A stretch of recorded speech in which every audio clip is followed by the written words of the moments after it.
And Thrimnir, you're trudging through the snow behind your father. He's swaddled in white furs to ward off the bitter chill, as unrecognizable as you are, similarly clad. You know it's him, like in a dream, when you know who people are, even if they appear differently.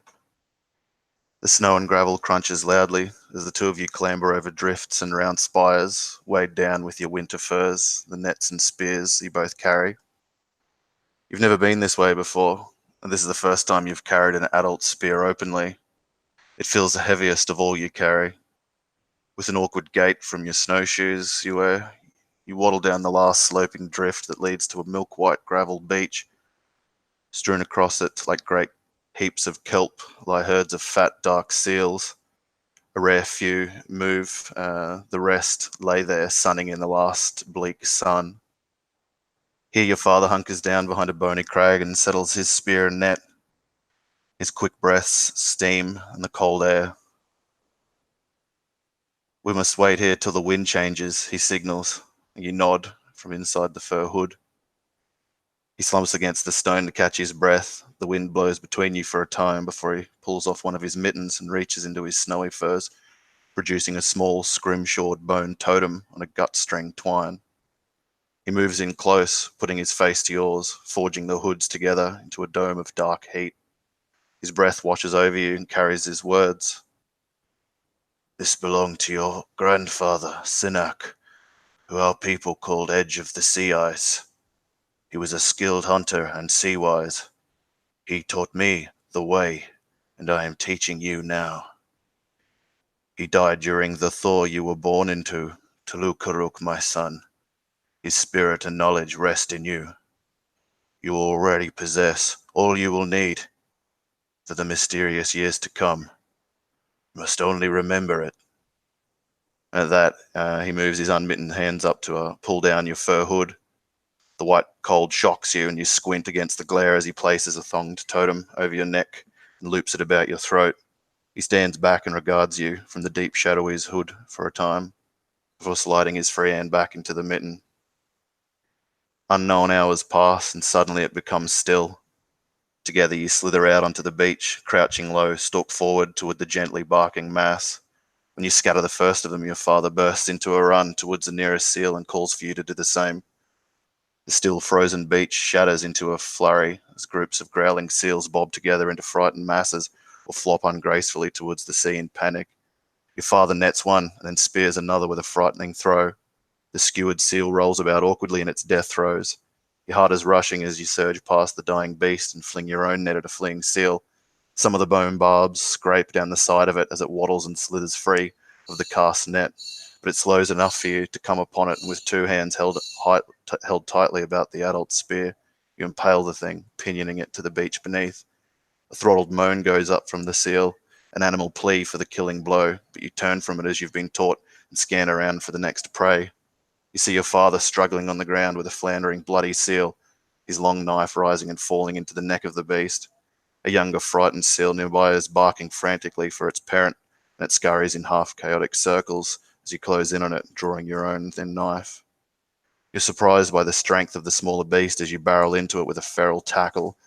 It bites down into the thick fur of your forearm as you struggle on the frozen gravel. You see its wet, inky black eyes widen as you roll astride it and plunge the blade into its neck. A hot spray of blood spatters across your face, stinging one eye closed. You begin to stab down into the pup over and over again.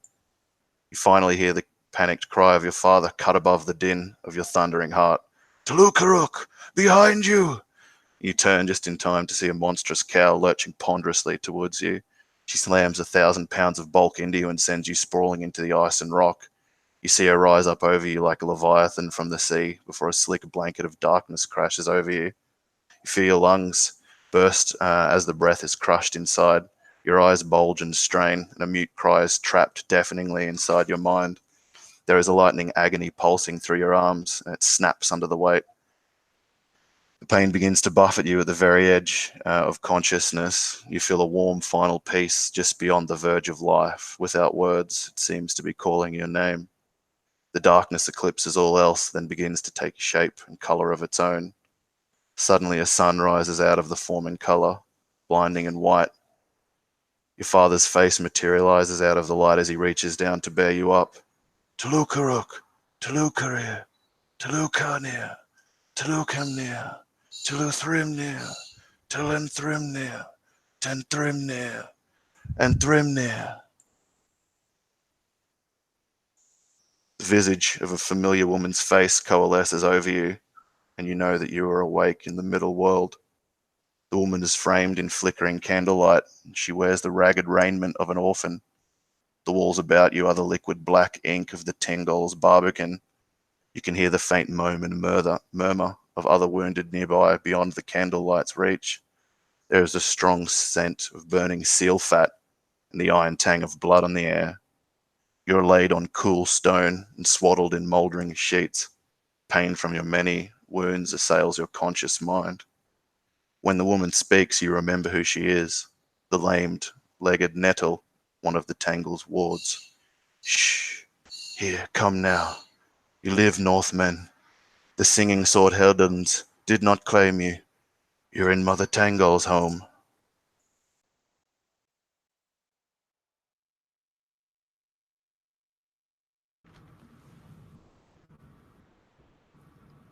With a grunt and a nod at this information, he'll try and move his head to see the rest of the wounded men, to hear some struggling and calling out in pain, to see who is amongst them. And when he's dry mouth, he'll try and say the word Yngvar.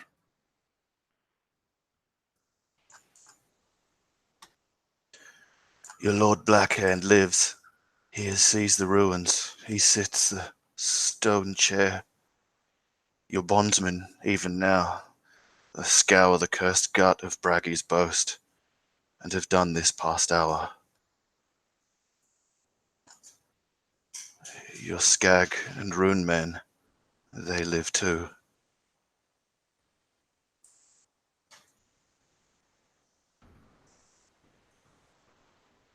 A nod, closes his eyes and good. Many a stout swordman are with them, and many still here. Some of yonder brothers will not leave this place. You should like take a moist cloth and like wipe down your brow and check where your wounds have been bound um, and cleaned as best as possible.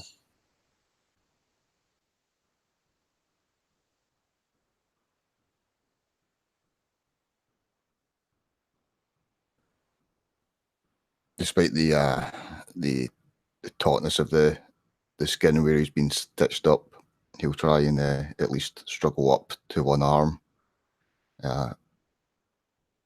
And he'll gaze around at the slab that he's on, looking down himself and lifting that wrist that the totem was tied around, bringing it up to his face and examining it like it was something entirely new and different.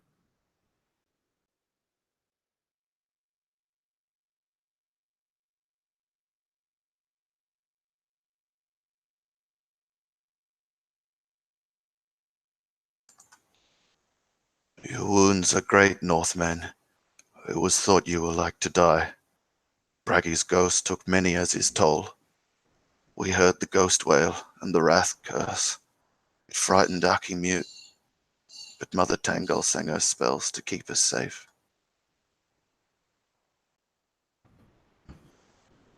It's harder to kill anyway.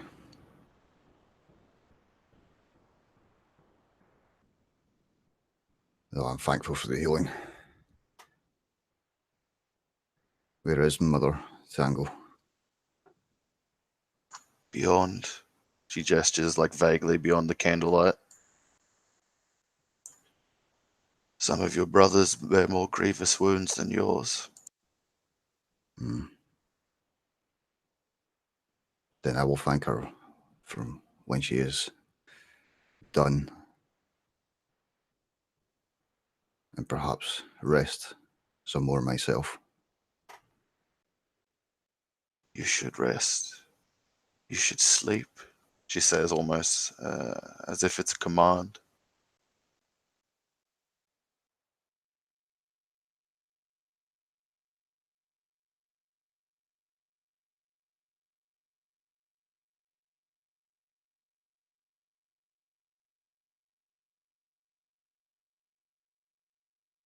By the rune-wise light that still beams from the hammer aloft rake, you survey the Asblother and Isklofen around, scurrying like ants, prizing free things of worth, or like scaling down into the canals to bring up ancient things to pile before the stone chair.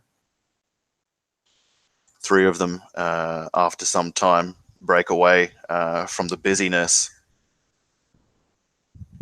and make their way towards you, helms in hand.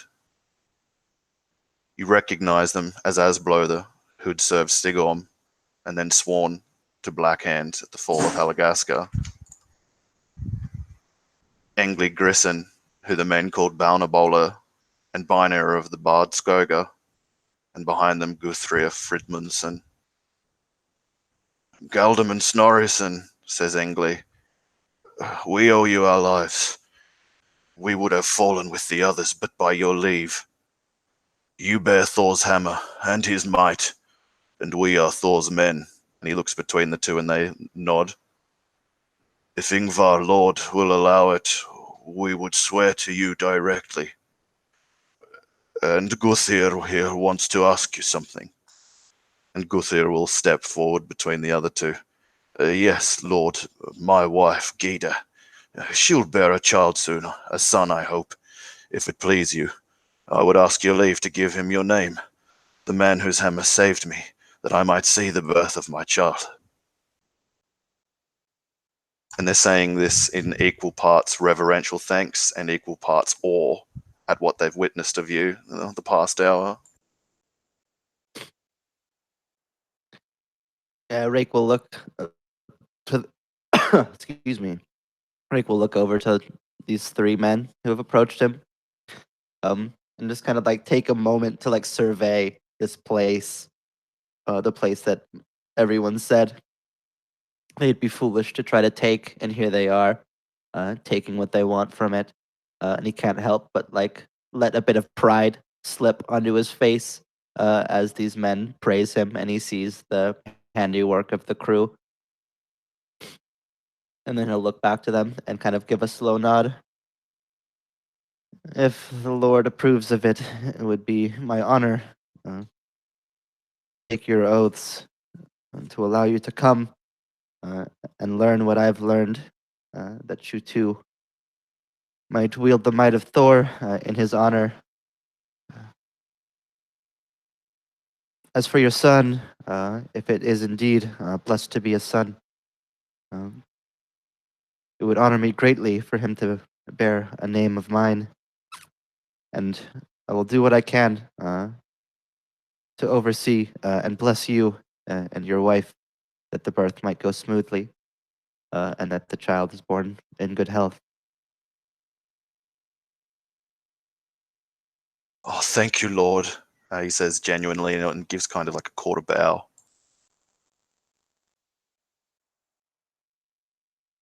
One of the Isklofen will come past, like spilling like bits of bronze or silver coinage, not caring at the other things that he like holds in his clutch, to like go over and loudly pile it on the burnished floor beyond, that your white hammerlight refracts off the burnished alloy. Yngvar, this is all going on down below you, but you hardly notice it here in the stone chair. In one hand you clasp Tyrving, wrought by dwarven kin and still bright with your bondsman's blood. In the other, the spear of Braggi reforged. The throaty thrum of some older god's chant seems to echo around the burnished vault, drowning out talk of the crew below. A curious court of unseen spectres seem to whisper and hiss with curiosity at Blackhand seated.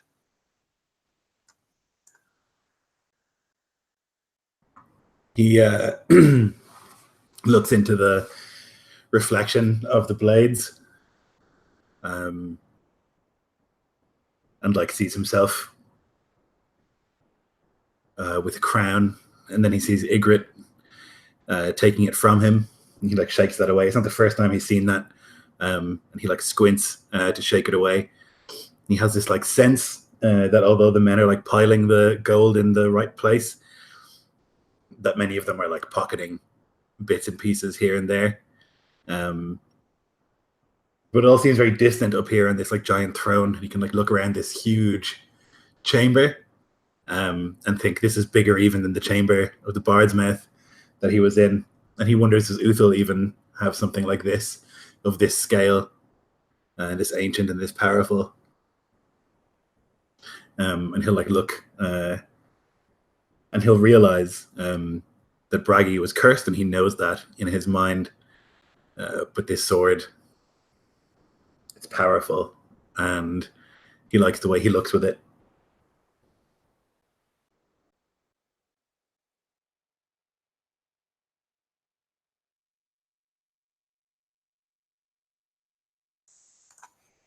The great cursed blades you bear in each hand feel light. The treasure of Braggi grows in the center of the vault, down below the dais. Men moving this way and that, scouring the last of the place. Cutting a dark figure in the middle of this, Droplaug grows larger as she approaches. Her shadows flicker about as she ascends the dais towards you.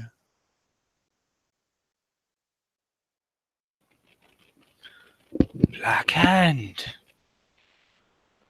you look well upon the throne. Tell me, is it everything you hoped? And he like is looking at the reflection, and he like looks up, sort of like surprised that someone is so close. Not enough men. And it's a little drab, he says, looking around, and it probably like echoes in the huge hall. We need a hearth and music and more men. Yes, Blackhand. I look about me, and I think back to Halagaska. It seems to me the faces of the Isclofin grow fewer. But yes, a fire, a feast. This much has been earned. We could invite, and he like drums on the gigantic armrest of the throne with his fingers as he talks. Captains of crews, hungry men looking for a home, someone to serve. And we could show them this splendor.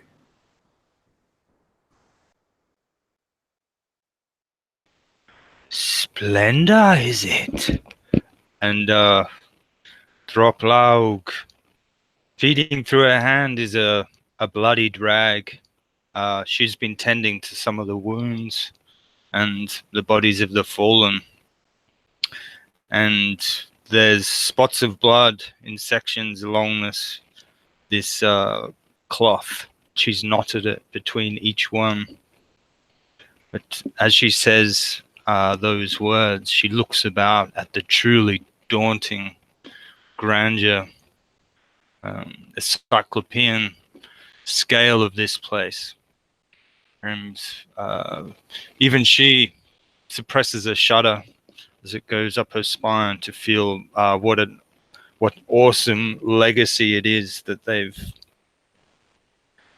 have brought themselves into. Looking back at Yngvar, she'll say, "Yes, captains, but It seems to me that if you are strong enough to take this place, and strong enough, perhaps, to keep it, there will come a time when those who live in this land shall speak amongst themselves and seek to rise up against the invaders. Already, a sun dawns to the east, cold but bright with promise. Flaxen-haired, a young maid rises. Who will flock to her banners? Best you speak or find a path to peace with these people, lest this sun climb into the sky and begin to burn.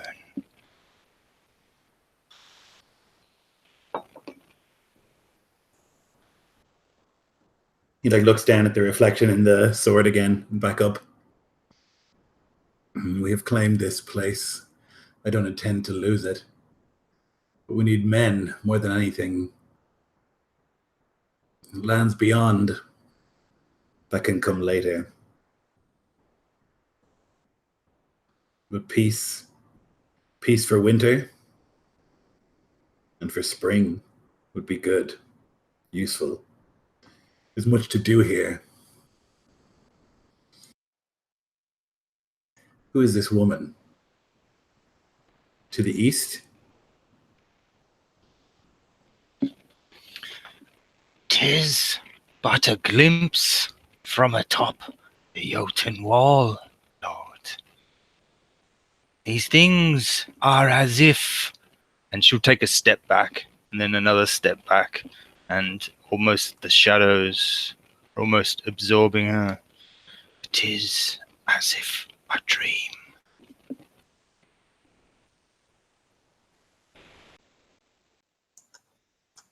Dream echoes around the burnished vault. Several men down below have gathered and are exulting with glee. They make their way across to mob at the floor and finish piling the coins and trinkets, contents of the vault, eagerly intending, as they've done before, to cut their share from it. You can see all of you, your attention drawn to the pile. Strange coinage, heaped metals, alien steel, jewels of giants. It all glows and seems to swirl as the flickering torchlights borne by your men reflects off the walls and floor of the burnished vault. The ancient skull of Thrangmuir looks down upon the affair through shadowy sockets.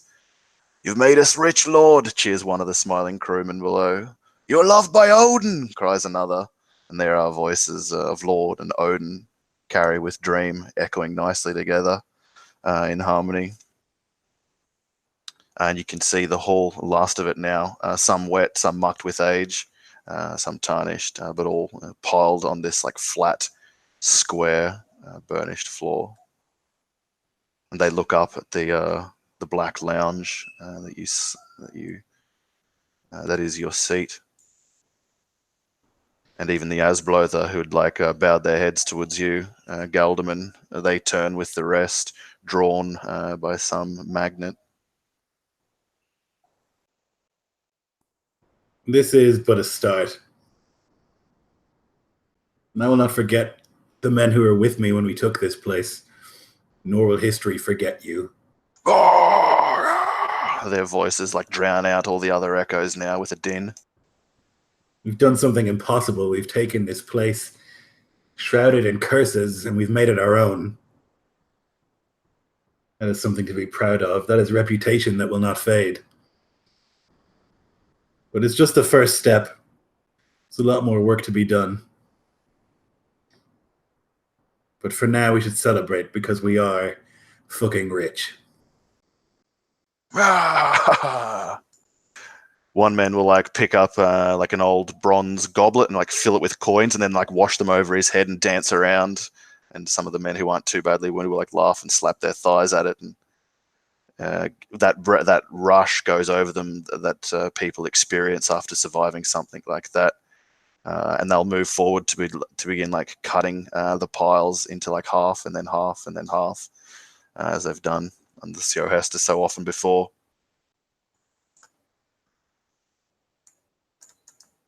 Yngvar will watch that and think that this is too much money to split as if we were a crew. It's riches beyond counting. And it seems insane that you could split it evenly with the crew. You have to think about building walls and towers and castles and feeding everyone. And he thinks about that as he like watches them split it. And he'll like look to Rake and just like say his name, though I imagine it like echoes still, even with all the people shouting for him to approach.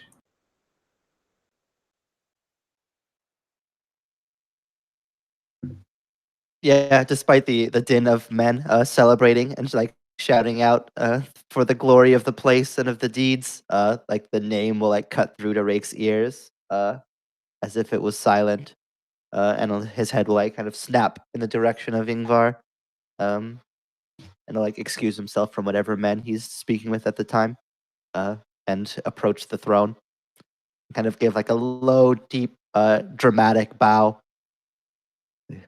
What a glorious victory, Lord. Truly a deed to be proud of. Odin smiles.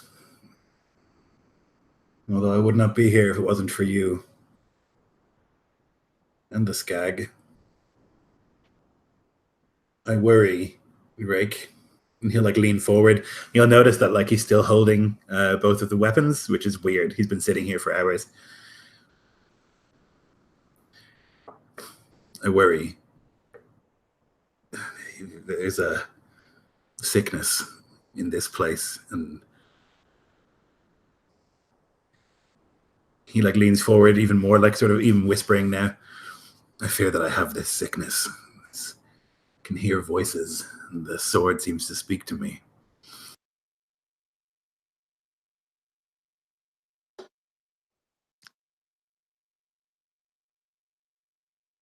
Yeah, Rake's face will like slowly shift as Yngvar speaks from outward boastful pride to slowly twisting into concern.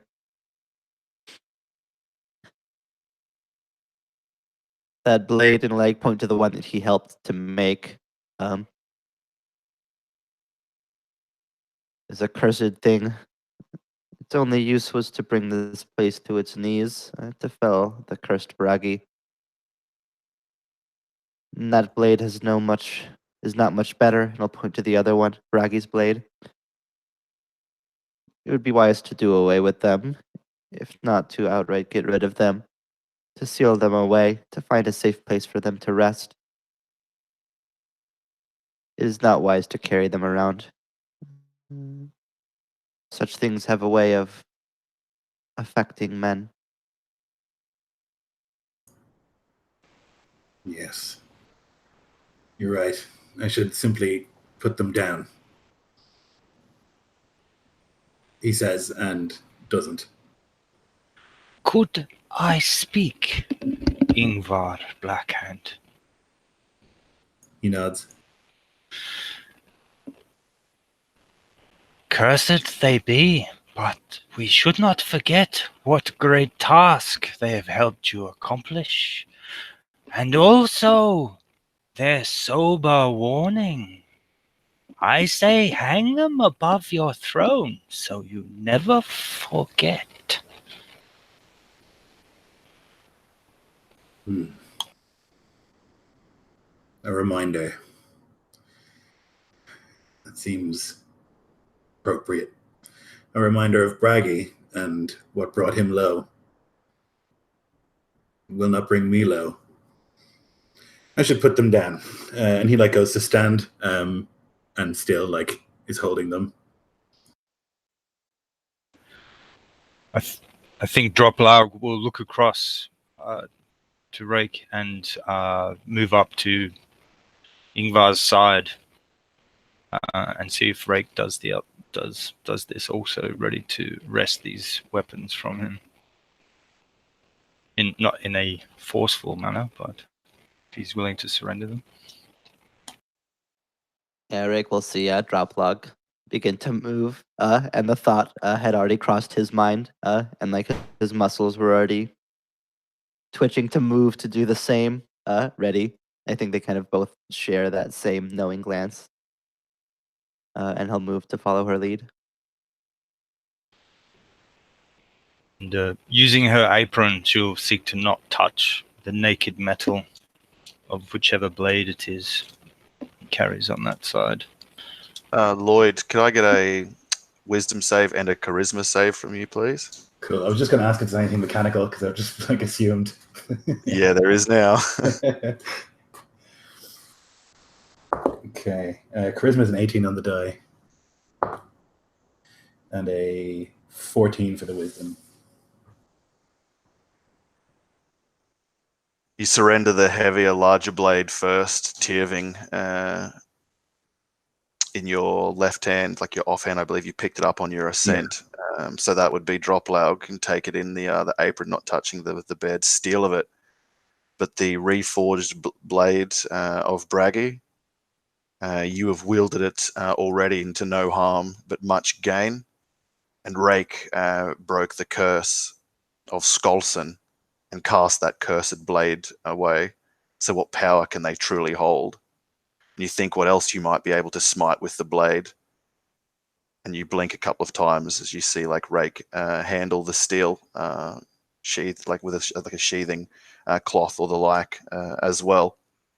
And as even though your grip tightens once more around the hilt, you'll surrender it and then kind of cast your shoulders, relax as if it was easy and completely of your own volition. And then it gets swallowed up in the cloth of the Galderman. And you wonder.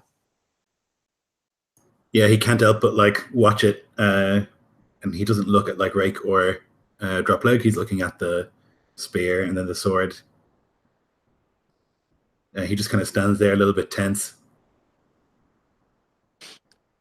I think that there's probably even like a moment where as he goes to like pull the blade, like your hand like tightens just a bit and it like won't pull. And I'll have to like, even though he's subservient to you as the Lord, he'll like have to like grab your hand and like pull the blade to make sure that you actually like let go of it, which he'll do. And then like as soon as it's out of your hand, like Gandalf with the Palantir, he'll like throw cloth over it and like stow it away so you can't even look upon it. And then your eyes are forced away from the thing, and I'll kind of like look up to you and like make direct eye contact to like make sure that you're not too affected by whatever power that it had already. Yeah, he'll laugh like an easy sort of laugh, like Boromir when he gives the ring back to Frodo. Nothing to me.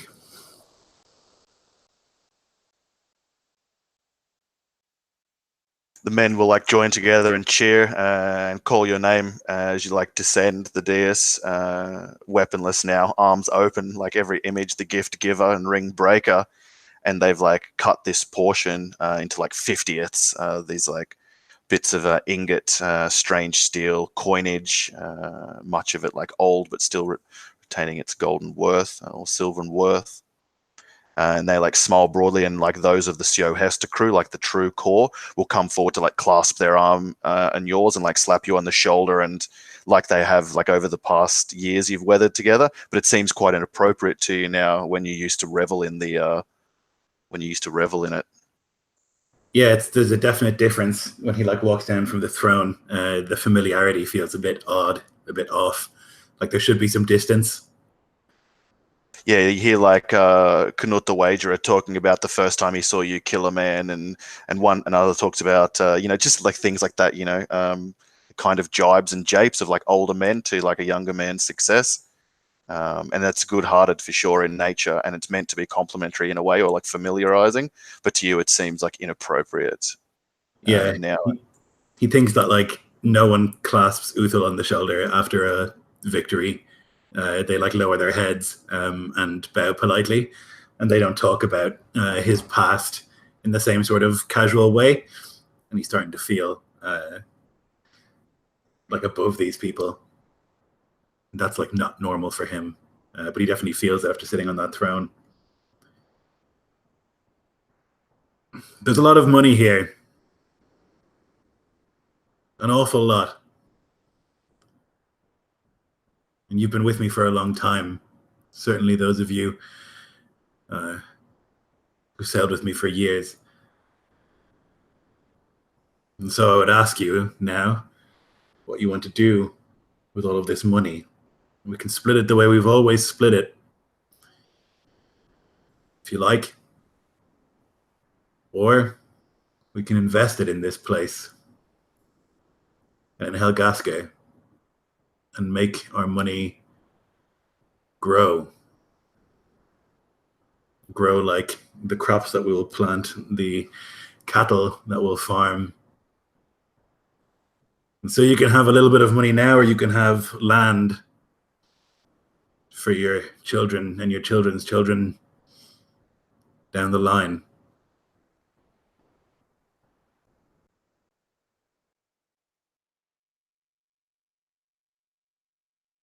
Many of those men who had sailed under Stigorm and then swore to you after the fall of Helgaske, those Alsblother, they had sailed with him for the promise of land, and so your words speak to them, and they know that a coin like this may be hard to spend in this part through winter, whereas land is what they'd sought. So you can see like many, like approaching a half of the men who stand by you, nodding assent, like that they would take land, promise, deed, things like that. In lieu of coin, like that is like owed them. But there's many of the Isclofin who already have land or homesteads in the taking of Helgaske, and eye the coin like as only sea wolves can. I understand the hunger for gold and coin, but we're trying to build something here so that we don't have to spend every year scraping together, stealing apples, so that we can grow fat.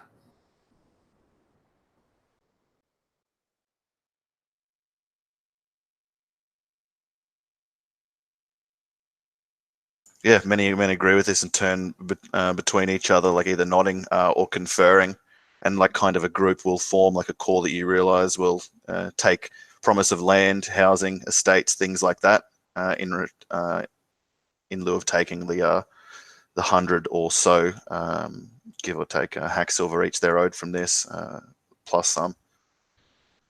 They'll take the promise, though. Yeah, there's still others who will just by their like silence and stance will not assent, and will require their like Sjohestur cut of all the coinage poured there. Yeah, Yngvar will then make sure to make it inconvenient. So he'll give them like the least convenient kind of currency. So I don't know what that is. Maybe the silver slag or something, but like something that's like not. I get your meaning. Yeah. But he won't like begrudge them it, and he'll like clasp them on the shoulder and sort of smile warmly and like make jokes about like, I understand, like you need the money, and sort of try and build up some of that camaraderie, but really he's not happy about it.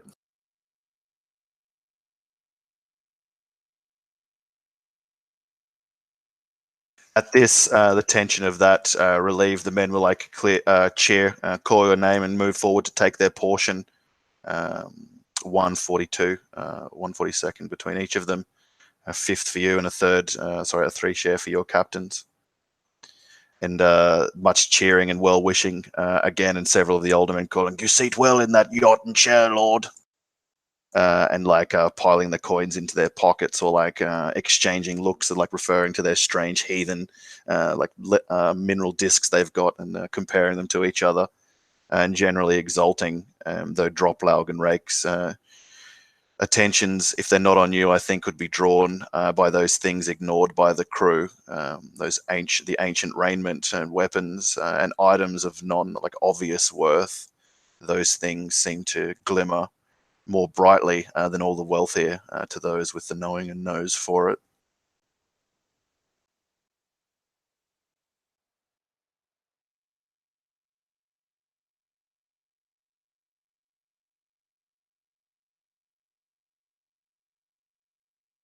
Yeah, Yngvar would encourage them to like look into those things and find out what they are. If there's any like magic or if they're like dwarf forged or anything like that. And so we shall. I'm not actually sure if I have any abilities in that direction. Is there such a thing? It would be a Saithwise check to see what you know, if anything, of these items, if you don't have any abilities that you can employ. Just one roll for everything? Yep. Just whichever takes your fancy. 18 on the die. I rolled a nat 20. 25. That's 27 for me, Saithwise. I imagine 25 between the two of us. Yeah, you guys know of them. There's- I'm going to just send some to you, Jeff, and some to you, Quo. Yeah, I would check the Brad. ring and the orb, probably. Yeah, that's what I'd intended. I'm sending Jeff the weapons. I know Yep, I you was going to say, especially given Rake's forge smithing background, I think the Yeah. weaponry would be a bigger calling to him.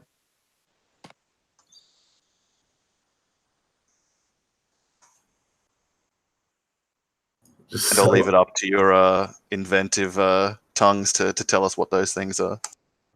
The fact that it says a ring of power is so ominous.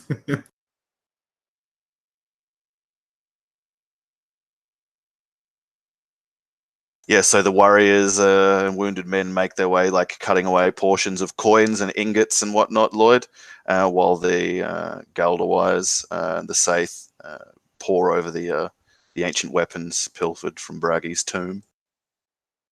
I'd send somebody who's like, oh no, we're miles away. We can't send somebody back to Helgaska. We can't walk. It's a sail. Never mind. You have a dozen men back at the Sjohestur, and then you have half that wounded, suspect to die at the Tangol's dwelling, and then what's left of that you brought here are here amongst you and your companions. Okay, yeah. So yeah, if you want to send word back to Helgaska, it would require like pretty much everyone now because of the losses you sustained to pilot the ship. Yeah, we'll wait a bit then. I think Droplaug would probably slip away to help the Tengo with tending the wounds. Unless she's told to stay, I guess. No, certainly the more help we can get with the wounded, the better, I think. Okay. In that case, I'll send the ring and orb information to you, Jeff. Oh, I planned on taking those with me. Oh, I see. Okay, excellent. No worries. Running away, are you?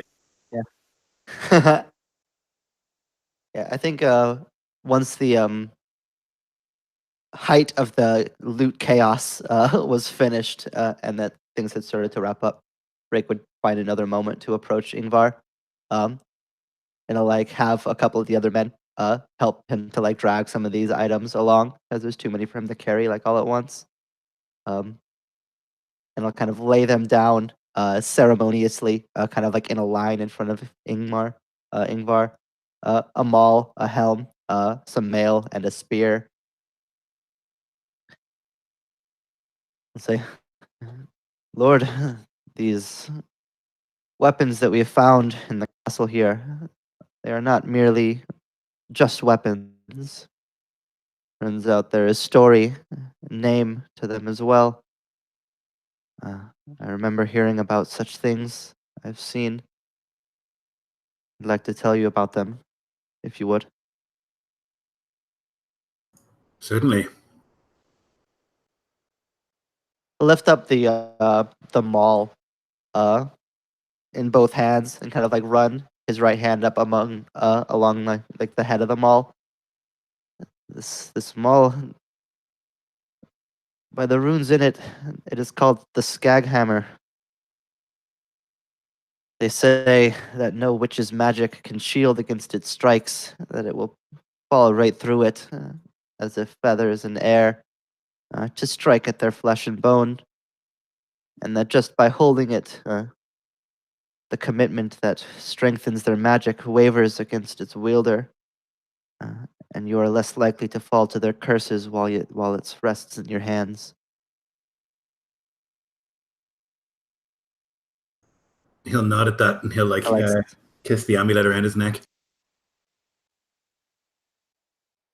And he'll like set it down by the head so that it's like standing up, and then move over and I'll like pick up a helmet. This helmet is called the Mantle of the West.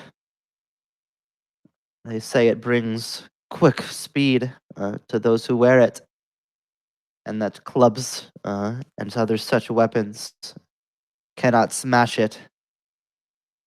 It is impervious to such things, and will defend its wearer against the blows of those who would try to strike him down.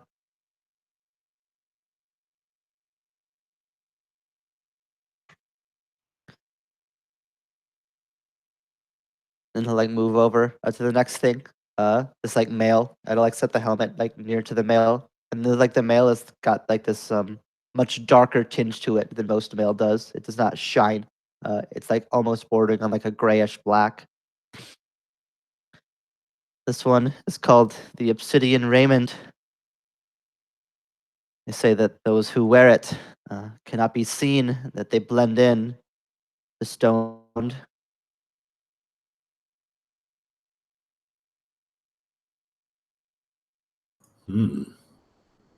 It also and like take apart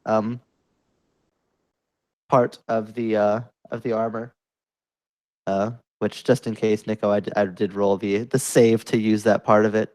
And I did make it. Intelligence is very much my strong suit. Like take apart like part of like the some like a part where the plates like meet each other. And there's like different small pieces. And he'll like begin to like fiddle with them until it forms like a dagger, a part of a blade, and then a small handle. It's like smaller than a normal combat dagger, but it's well suited as a weapon. Before I'll like take it back apart and like place it into the armor. Even just by wearing the armor, you are always armed. It will take very cunning eyes to see the weaponry that it houses. And then finally, he'll whistle, sort of impressed at that. That's like big magic as far as he's concerned. And then finally, he'll like lift up a spear, and like the haft of the spear is like cracked. Like the head of the spear like barely even hangs on it properly anymore. This weapon, the runes that marked its name, have weathered, cannot be read. I do not know what its name is, nor is it in a shape to function. It would surely break if you were to use it in its current state. But just by the feel of it, I can tell that something lies within it. Something more, like these other things.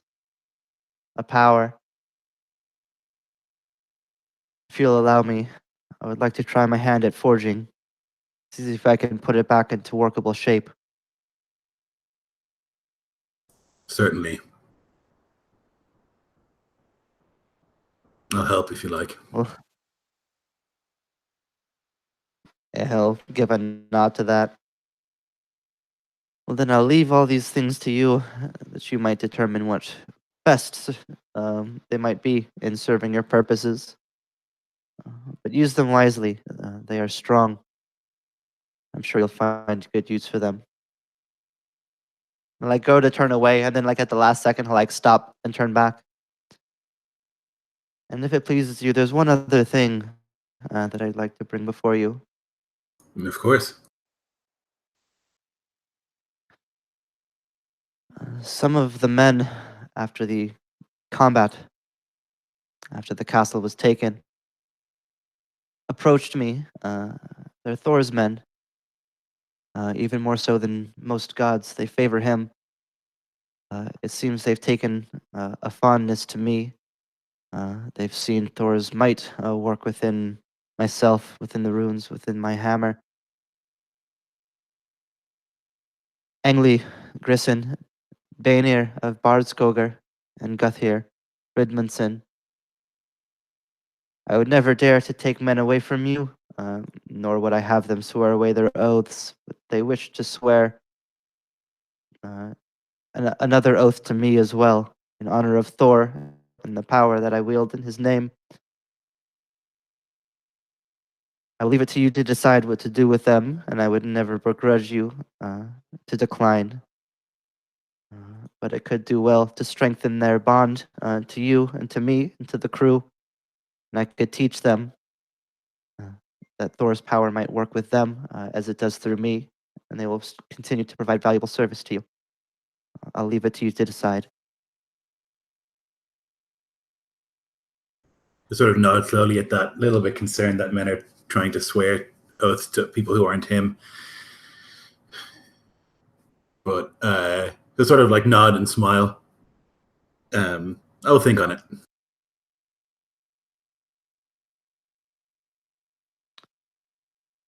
And of course, ultimately, my call would be your call, as I am sworn to you. We would all be in your service, but again, it is not my decision to make. Unless there's anything else that you need from me right now, and I'll just kind of nod. No, thank you, Rick.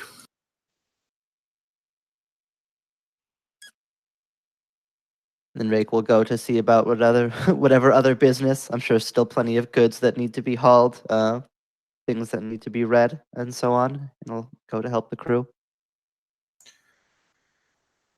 And Thrimnir, you're sitting opposite a beautiful Scrael woman, and she's this completely contented smile on her face, and it's blood red from the seal meat you're eating together. You can feel its hot, vital nourishment as you exchange the meal, and it is a singular, peaceful joy, interrupted as the Tangol's lair coalesces about you. And in the white light moon, at the center of it this time, it is not Nettle, but Archie, the white child man. He looks at you through beady pig eyes and just says, Tangol, Tangol, and then points, but not to the Tangol. It's to Droplaug, who's like hovering nearby with poultices, unguents, and cloth. The big idiot between you two looks from side to side. Dreaming, he'll say to you, Droplaug.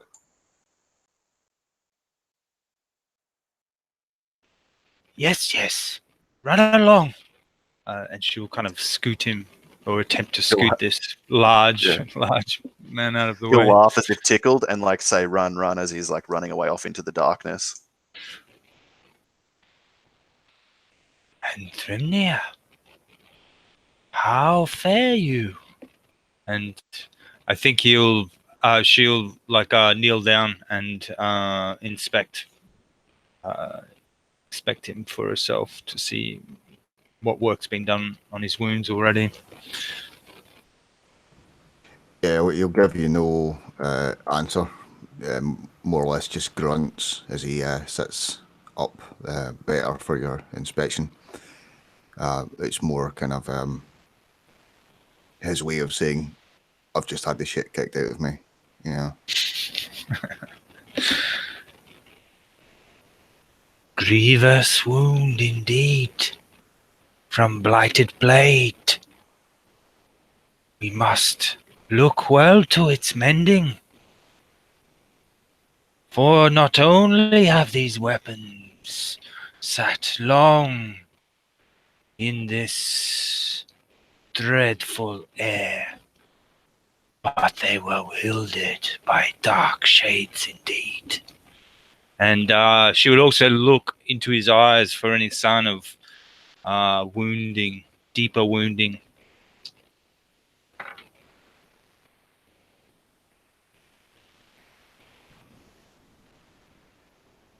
I'm a tough one to kill. Well, maybe I have found something that shall guard you against these unwelcome advances by death. And she will slip from a pocket an orb, dark, and yet sometimes when you look into it, it's not. It's could perhaps be like the sunstone in that it magnifies light, or perhaps deep within there's some kindled flame reflecting back the viewer's own persistent flicker. But definitely it's deep and dark like a storm cloud, full of the promise of lightning, or the dark smoke that gathers over the flame.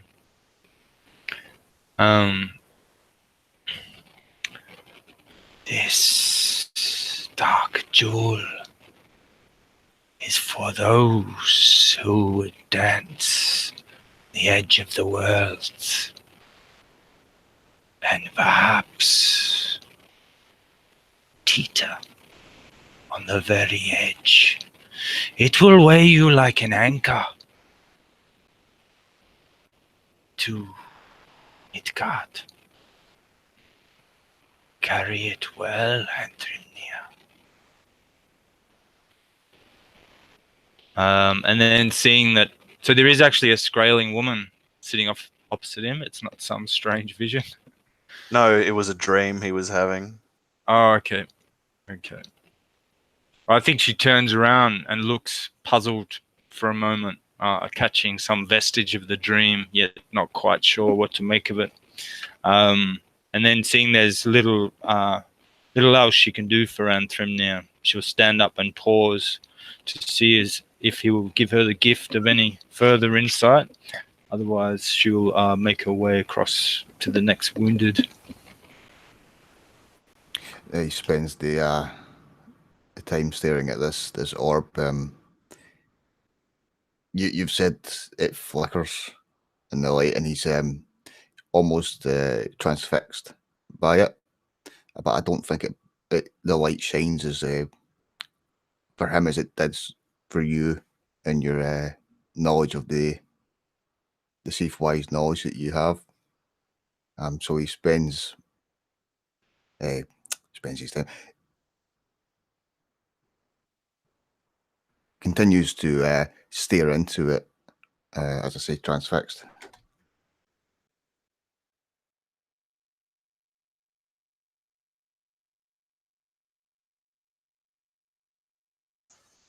Ygritte. All's day. You sit with Vigdis and Wheelglist. You're flanked by them in the council of your brother's Longhall.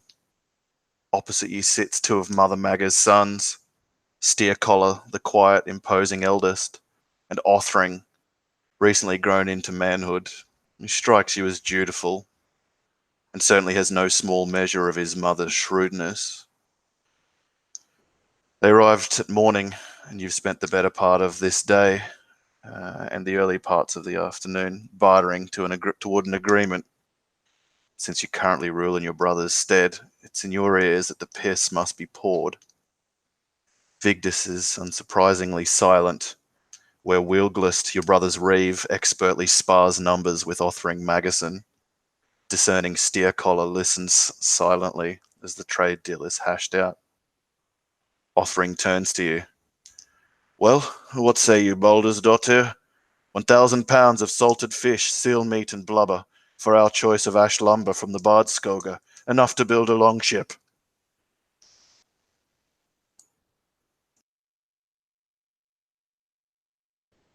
Ygritte has her face in a studied look, trying not to give away her annoyance at these matters.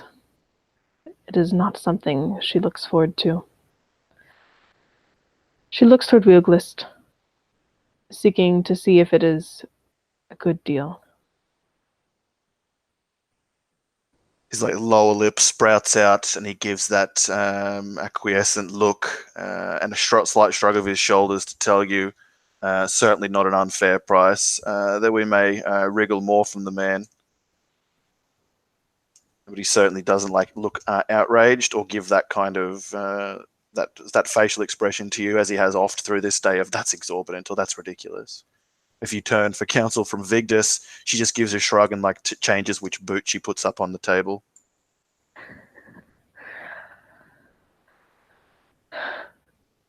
Ygritte thinks of Yngvar, who wouldn't know a good deal if it bit him in the ass, and nods her head.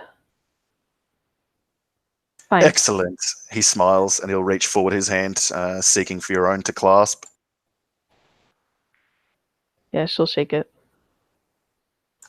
It's a pleasant, affirming, genuine handshake, unlike Steer Collar's, which follows, which is just a swift vice grip, a single shake, and then a retreat back to his chair. Shall we drink in honor of our agreement, then, and see it sealed inside of the gods? Yes, certainly. And she'll gesture for the mead to be brought forth. One of the thralls will come forward with a pitcher and pour out mead for all five seated at the table. And once everyone is poured, those who sit around you will reach for their cups, raising it to the group in general with varying degrees of genuineness before imbibing from the cup. Othring will give a lip smack. Quite fine. And he'll place it down on the table. Steer Collar will nod and grumble as he chugs half of it.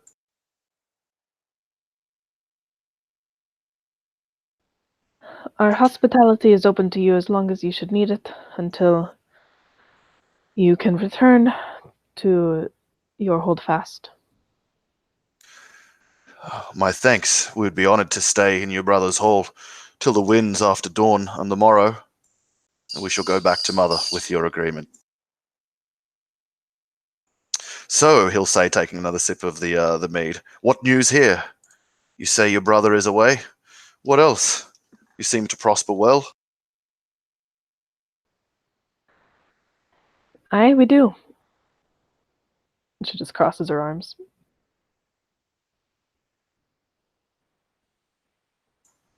Have you heard word from the south? Manavik has fallen. Mm.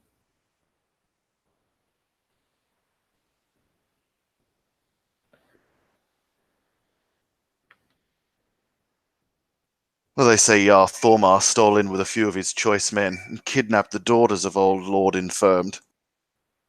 The very next day ransomed him to them before the battle to come, which was avoided entirely. The place fell. Silent, you see, he says, drinking from the cup. Avoided Such a shame for a entirely. man to live that way. Indeed. I'm sure there was some small bloodshed, but the way the bards tell it. The bladeless battle, they call it in the lays in Routklauter. Well, I'll be fucked. They did it. And if that's not enough, one of his daughters stayed with Thormar. They say he's taken her for his wife. The others fled by ship and Thormar's own leave of safety to the King's Isle. Can you imagine it? I worry to think what mother would have done with them were she in his place, but he has his own way, and he'll drink from the cup again. Is this Thormar the Fair? One and the same. You've heard of him. Aye, we made his acquaintance some time ago. And I believe I owe him a drink. He said he would take Manavik and take a daughter for his wife, and by the gods he did it. Well, you'll know where to find him when you have the drink. Indeed. Perhaps I should take him some of this. You seem to enjoy it fairly well. It's better than the goat swill that those folk at Scalaholt brew up. And Steer Collar gives a shrug of his shoulders as if they both taste like piss to him.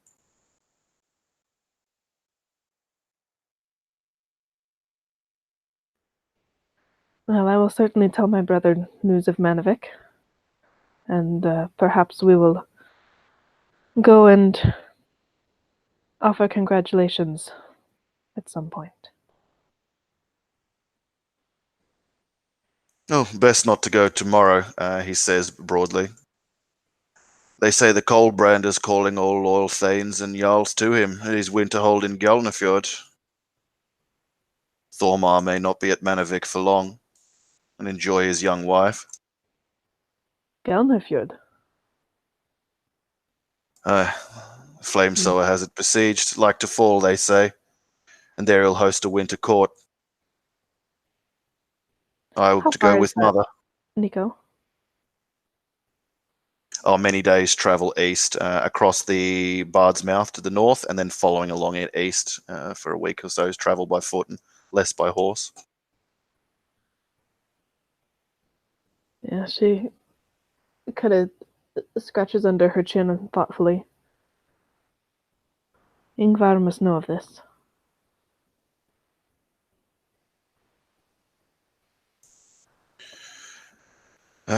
Of course, yeah, and he'll like drain the last of the cup and gesture for the thrall to refill it, and Steercollar will like follow his younger brother's movement or mirror it.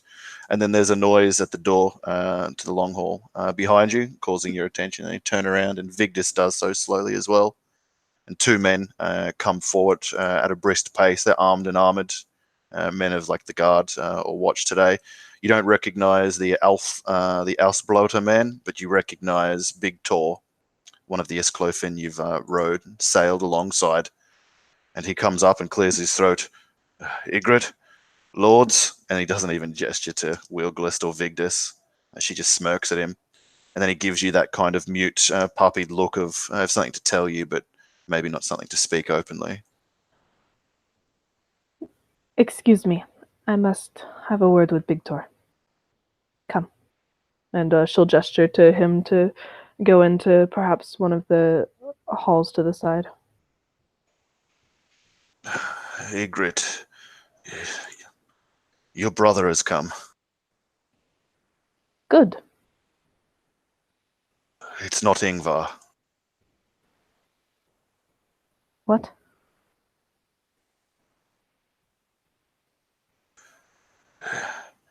His men, they bear the brindle boar, sign of your father.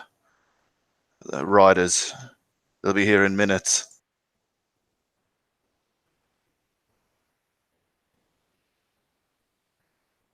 It's impossible.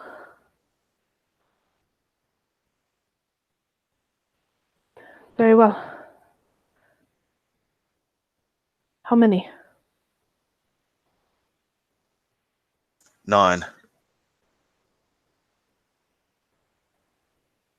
Armed? Armored? He nods twice swiftly.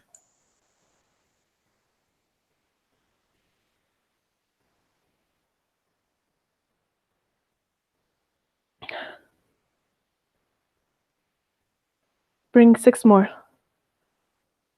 Come to the hall. We will receive them. Who will? He'll turn, and the Asblow, the man next to him, will nod and fall in with him as they march back out.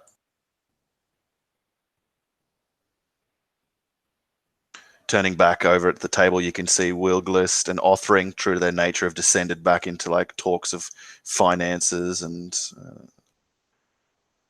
choking stuff like that.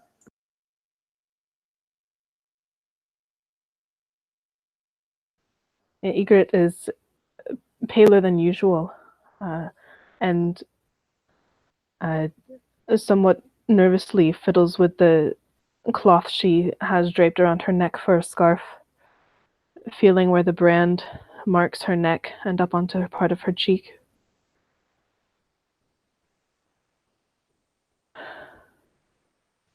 She shakes her head, rubs her hands over her face, and goes to sit and waits.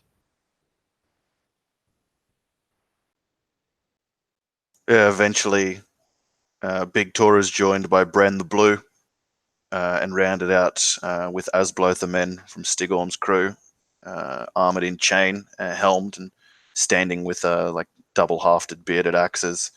They girt either side of you in like a ladylike fashion, protectively, and like thralls like sweep the hall before you and make things ready so that there's bread and salt and mead or ale on hand. The other guests who have come here are sitting at a table nearby to this central one that is your seat.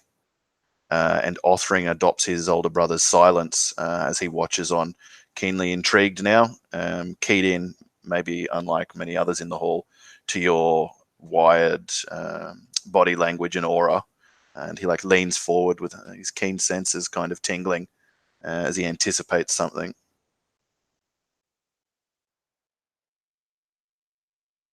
It's mercifully quick, at least, when the doors are thrown inwards with a ghoulish screech, and a haggard, sorry lot of warriors, but straight-backed, come striding into the hall. A lean, wiry, tall, shaggy-haired Arne, your middle brother, comes forward. A few of the men behind him will give just the most cursory of nods and move to take their place at benches. And he'll stride forward until he like comes to a stop, his eyes shocked as like the light gives visage to your face. And he does not see his brother as he'd heard his would, as he was ordered to, but his sister. And so there's this shocked, mute silence between the two of you as he's mid-stride halfway up the hall. Sister. Arne, welcome. She says, but there's no warmth to it. My thanks, and for that of my men. We've ridden hard to come to Yngvar's hall, but I see he's not here.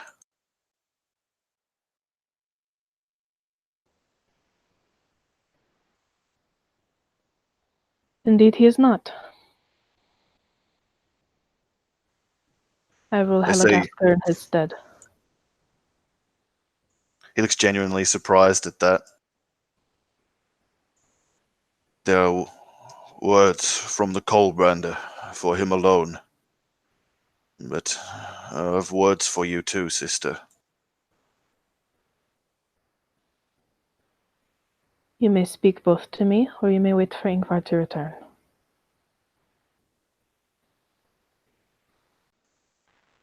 One matter I will await our brother's return, if you think it not long in the coming. The other, and he looks like towards the strangers to him or unknowns in the hall, like Vigdis, Wilglist, and Magasons and any others, and will take a few like steps forward. The men next to you will like bristle in their chain, and you hear an Asblother's leather glove kind of creak and tighten around his axe haft. We took them for their weapons, Ygritte, says Big Tor, like seriously.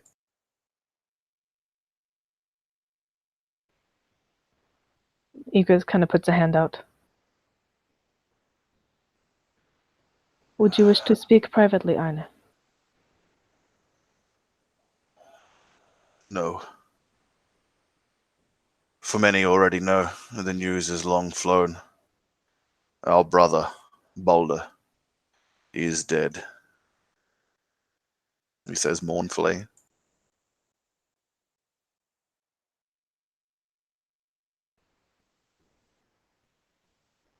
It's like a shiver of emotion that crosses her face, and then it's gone. I see. He died on the walls at Golniford in its taking. I was there with him. He'll find us in Valhall. And then he like stops after he's let Valhall slips his mouth because he realizes you might not be there. And like looks awkward at the awkwardness.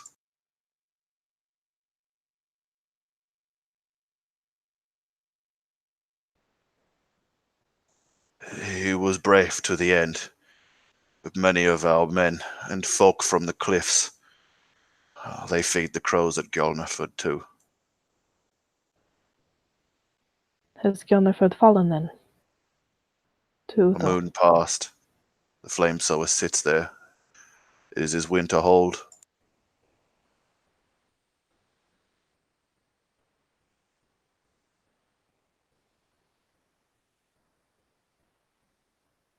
Come, take bread, salt, mead. You have come a long ways.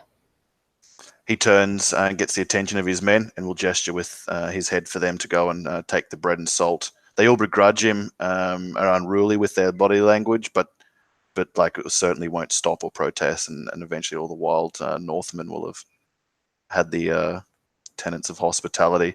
He'll step forward after a thrall brings him an ale horn of mead, and he'll like approach you at the table, uncomfortable in the gaze of like the strangers who sit around you in this strange situation, and the opposite of what he'd prepared for.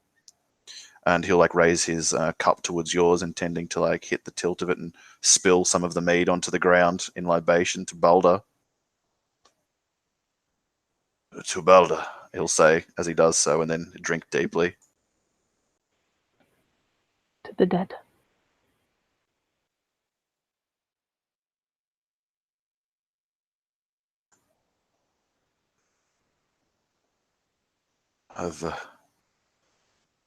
I rule the Painted Cliffs now, and I will go back there.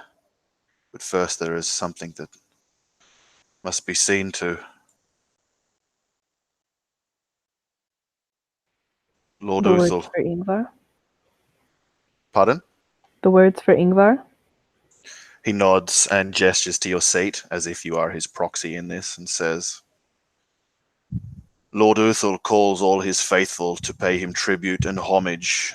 He will hold a Sigur's bot before the snow deep at Gulnerford. When I heard they were sending men to West Asbloth and of our brother's success here, I asked Uthal for leave to go as messenger, that I might bear Baldur's fate to you both, rather than it be bought by rumor.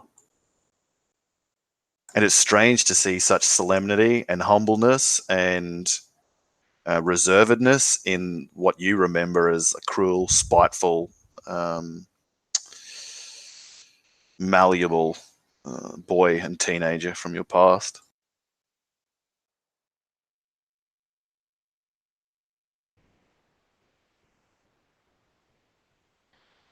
It was perhaps kind of you to do so. Unexpected, certainly. There are older men here who played with us and taught us the axecraft when we were young. They wanted to come too, and he says that truthfully, even though as you look at the men, they don't like that. You know, they're not looking like affectionate uncles or anything like that. But you know that back in the Painted Cliffs and far in the north, things are different, and people carry themselves differently in their presence here, and like the familiarity of some of those faces, even if the names have left you, brings some like revenant from home.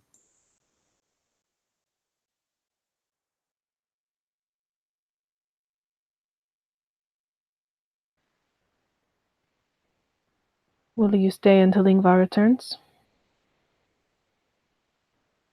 He nods. If you would have me.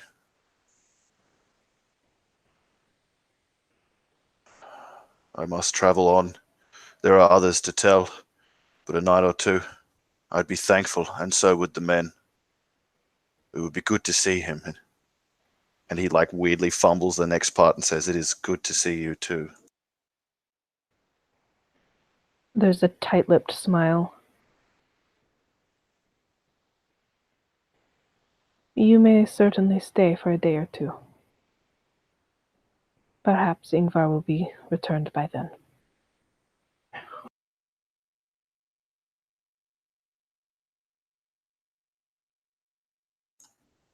Those men there, he points to the two figures at the rear of his group. Ormsug's men, they guided us across the wash and down to the Bardskoga to your lands. Good men.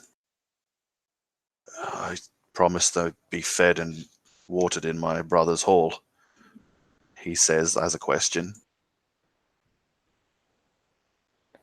She nods. Of course. Ormsog is Cool. our neighbor and ally. He nods to the men, and the two step forwards. You don't recognize one of the lumbermen from the fjord, but you recognize Horde, son of Frock. And he's obviously recognized you and shifts his weight nervously between his feet before he nods and gives a murmured thanks. And then will go to make his way towards the table with where the other warriors are, and rip at some bread. Yeah, there's that pang at seeing his response to her. And she thinks once more that it is difficult to be an outlaw. And that's where we'll take a 5-10 minute bio break, smoko break, and then come back to the next part then. That's cool. Sounds good. Cool.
Nika, you had me. Your brother's back. Oh, good. Great. Send him in.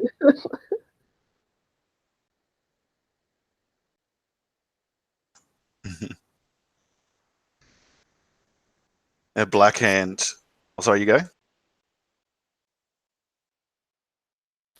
No, that's all right. I was just gonna check up on how many brothers and sisters are in their family. You know? 2 brothers and 1 sister now. Okay. Surviving. Okay. Yeah, Yngvar, you're on the ice slab again. And the Mirkan woman's strumming a Kelpie harp. A weird lay as the familiar snow bears paddle in weird triangle about the ice. It's unsteady under your feet, but you feel buoyed as you look down. In each hand, you sport those cursed blades you'd given up. It emboldens you and replaces the abject fear you've come to feel, this familiar, recurring dream.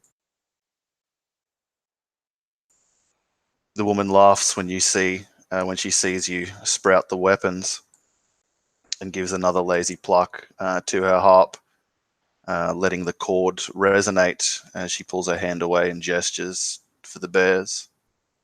And at once, in synchronized signal, they place their 6 paws at points around the ice and slab and begin to shake it violently, trying to knock their treasure free down into the cold water. As it upends and you feel your heft like slide downwards, you're shocked awake. And Sigtryggsson, your servant, shakes you awake. Lord, we're near to Halagaska dock. You'd ordered me to wake you. Sorry, Lord. He steps back. Yeah, Yngvar like wakes up and his hands are clenched as if he's holding the weapons. And he's like dug his fingernails into his hands, sort of painfully. And he'll like open his hands and flex them. Yes, you did right. It's before evenfall, just as the Galderman had promised, Lord. Good.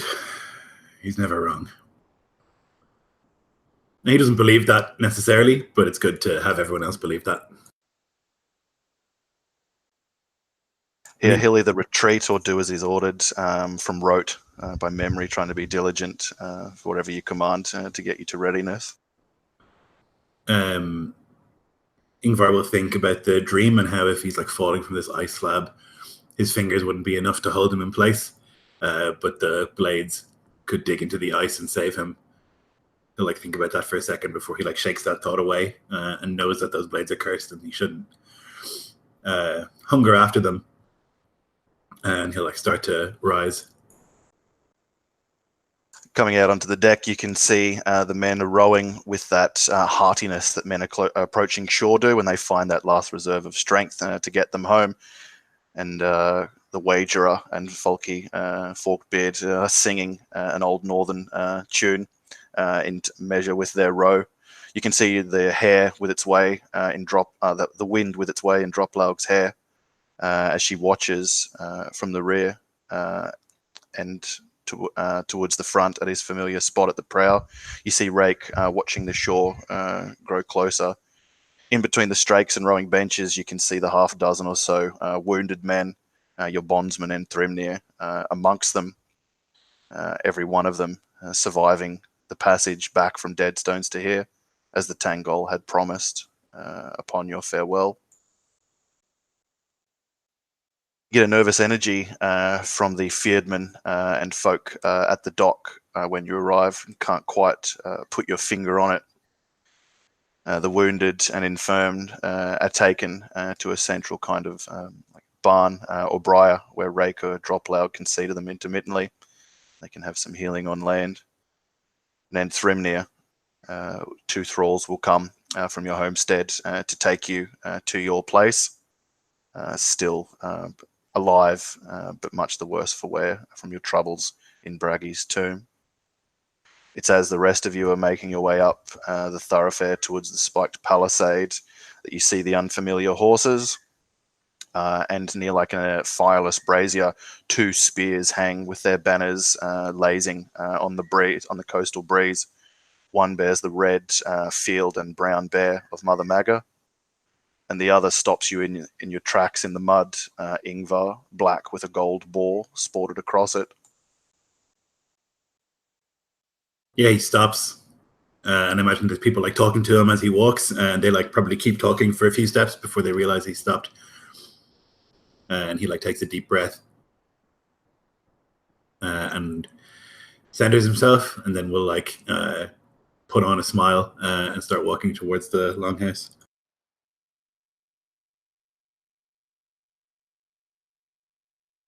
When the doors are thrown open this time, you're mercifully relieved, Ygritte, by Yngvar and your companions return to the hold, though there is a strange woman in their midst. Her significance might be lost on you in this moment. Arne has been like awkward and attempted conversation, though found himself rebuffed and not wanting to be a rude guest and leave. He'll stay in quiet solidarity with his warriors and drink and eat quietly, but it goes to silence when you all enter into the room, and he will go to rise from his bench.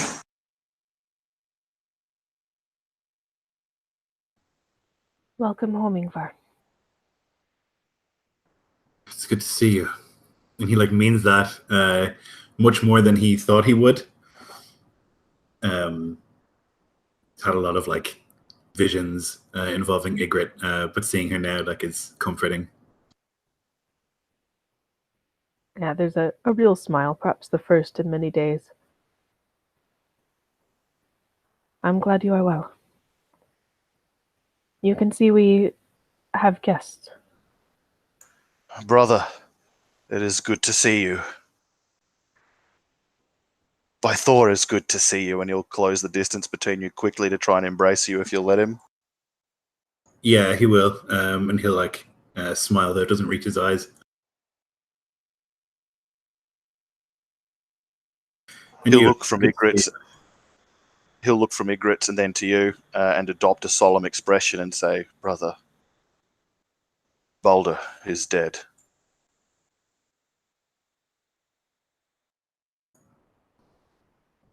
He'll sort of nod slowly. Gulnaford, last month, alongside the flame sower. With weapon in hand. He'll hold a plate for us. Well, that's good. Yngvar's like very conscious whenever people talk about Valhalla around Ygritte, and will like steer away quickly from that. And you're here to let us know? Came all this way? Yes, and there's more, brother. Jarl Uthul, he sent me. I was with him this last month, with Balder. We served from the northwest coast, Ingrick's land, all the way down to the mouth, and the bloody wash. Here to die at the last. The fates are fickle, brother. But he ordered me here, as others have been sent as missive, and to all jarls of these lands to come pay him tribute and homage. He is to hold a Sigur's blot before snow deep at his winter hold in Gulnaford. My congratulations to you. Father would smile to see. You've ascended beyond all of us. And it's weird for you to take these congratulations and well-wishing and whatnot from a boy who, from a man in childhood, would have spurned you and begrudged you and like been ripe with jealousy of you. Yeah, it feels disingenuous, and certainly like the idea that like father would smile is comical to Yngvar. And I think he like does a bad job of like suppressing that. Maybe his face sours for a minute.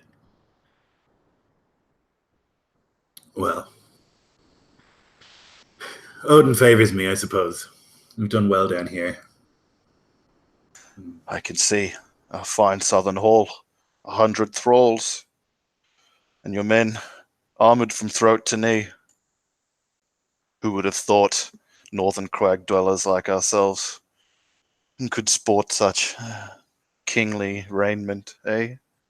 And he like smiles to your own finery, and then you become apparent then by the contrast of his like rags and piecemeal ratty ringmail and like putrid leathers that are soaked with 5 battles worth of blood.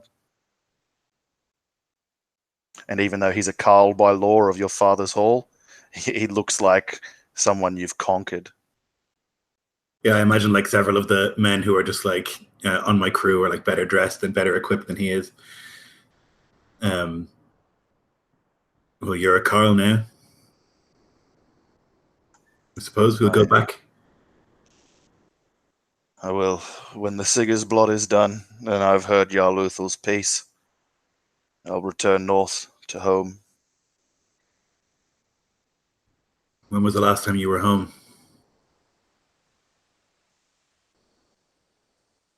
Autumn, not this one. It was a kindly autumn. I did not know it would be such a bloody winter.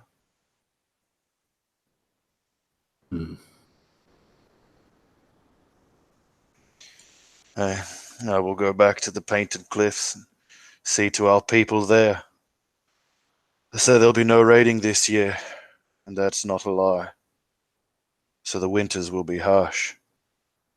Oh, the whalers, seal meat and blubber will see to us till thaw. It may taste of Helheim and stink up the home chamber, but it keeps the winter hearth burning.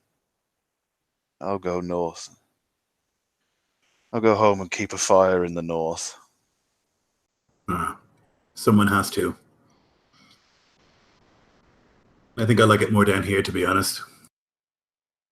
It suits you.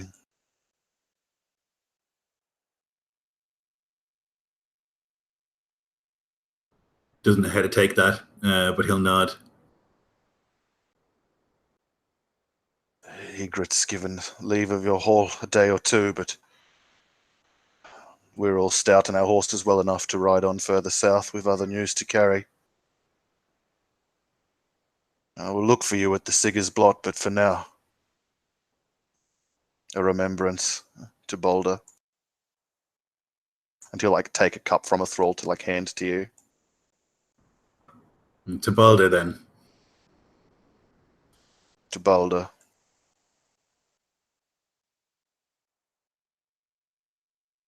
You don't have to rush away if you want to stay a day or two. But I suppose you have duties to attend to. Uthal is no slack taskmaster. The men are glad of his service, and you can see that he means it, but like looking at the others, they just look absolutely bedraggled, like they've been hauled through a year's campaign. Well, can't be disappointing, the Flamesower. Good to see you, even if it was brief. We'll stay this night. I'd share cups with you, brother, and hear of your saga. Yes, good. We'll do that. Ygritte said only that you were in the west. I could tell by her tone you were not there to see the sights. No, but we did see some sights that I'll never forget, and nothing like I've seen before.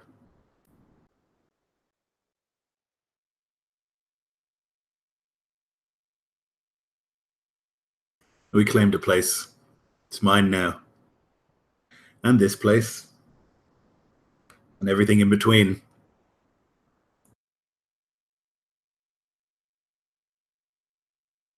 Odin does love you. Odin loves those who can get off their arse and make themselves great.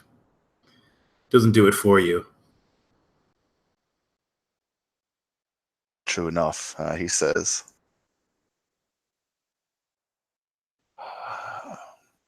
I know you left Father's Hall and under Balder. They were not good times. But I see that the age and the waves have made a man and a woman of you, he says to you, Ygritte. And that Father's way and Balder's way. My way is not theirs. For what it's worth, I rescind Balder's banishment of you from that place, he says to you, Ygritte, as Carl of the Cliffs. Not that I would ever see you foregoing your southern fineries here, but if you ever seek the warmth of the home fires, they'll burn for you.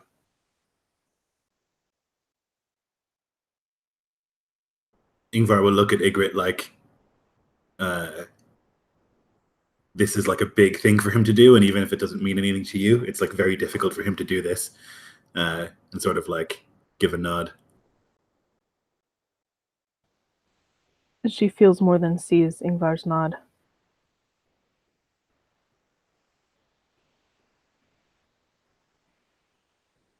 The offer is well appreciated, Arne.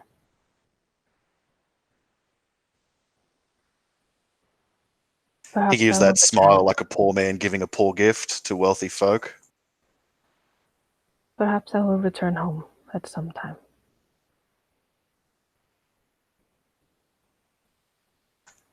He'll smile at that and drink down the last of his nervousness.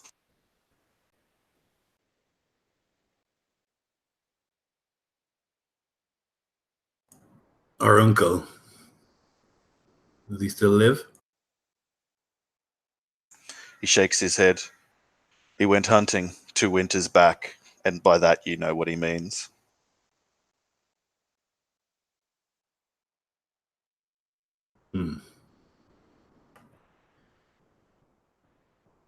And he'll look at Ygritte again, just for a second. She has skepticism written across her face in big flashing letters. You know there are no old men on the cliffs, brother. No. He's kind of taken aback at the idea that man could be dead, that that's like possible. Yeah, I imagine it's like a rug pull feeling that this like nemesis or like image of villainry just taken in such a uncruel way doesn't seem right. That he could die with like a weapon in his hand and end up in Valhalla is like hideous to Yngvar.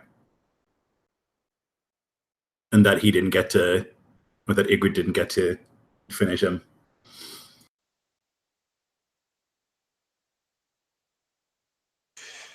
He went with equal parts weight and feather before the All-Father, brother. He says, like seeing the conflict behind your eyes. Is he buried up there? Or Who lost can in the know? woods? He disappeared into the snowy weald.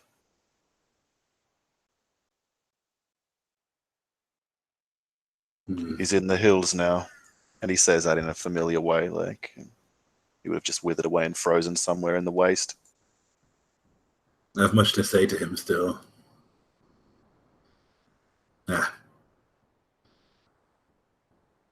Maybe in the corpse hole.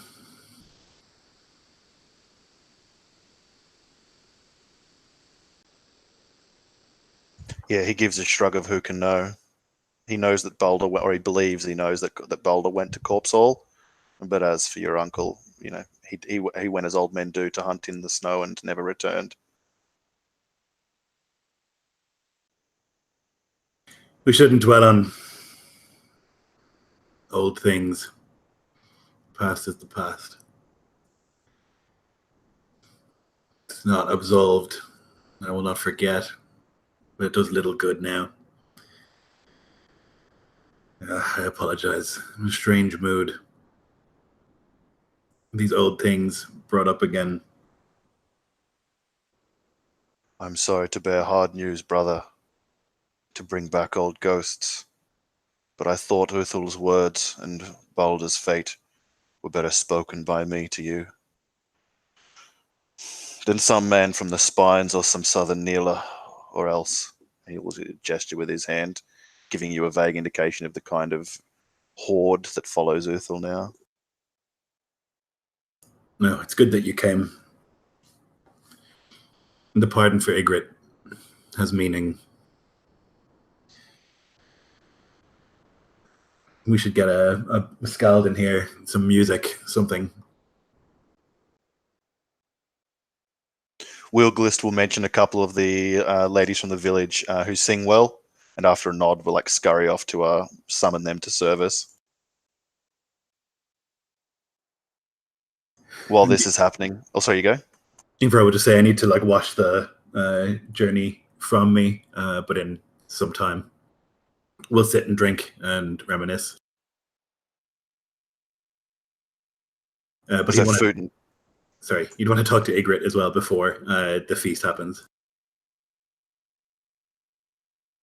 Then he'll excuse himself and his men and go off to wash as well, if you've indicated you'll do so as well. And if there's to be like a feast or the like, it's probably late afternoon, close to early evening now.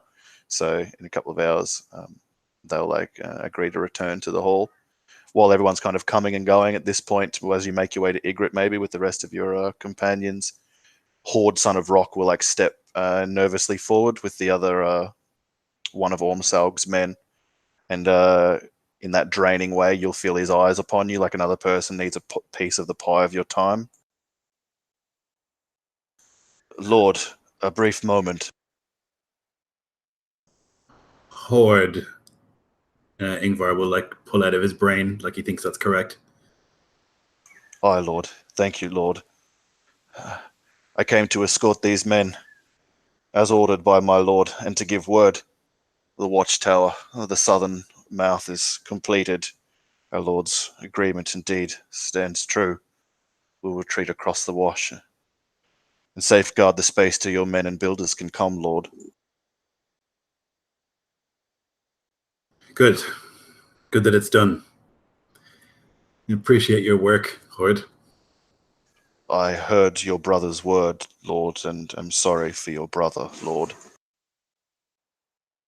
And at that, he'll give like a mute nod to you, Ygritte, after he says those words, and then quickly look back to you, Yngvar, and then like nod his head in a worrily way once before like stepping back. We will not stay the night and crowd your hall further, Lord. You have family to mourn, and we know the ways by night well enough if we've your leave to travel through it, he says nervously. He like waves his hand. Stay. We're going to have a feast. We've much to celebrate. You're more than welcome. The man with him too quickly goes to sit at a bench and start to like guzzle some ale and food, but he like thanks you awkwardly. But he being Horde. You're more than welcome. You've done a lot of work, and you've worked hard to ensure good relations between my people and Ormsalg's. The least we can do is provide some mead and some good cheer.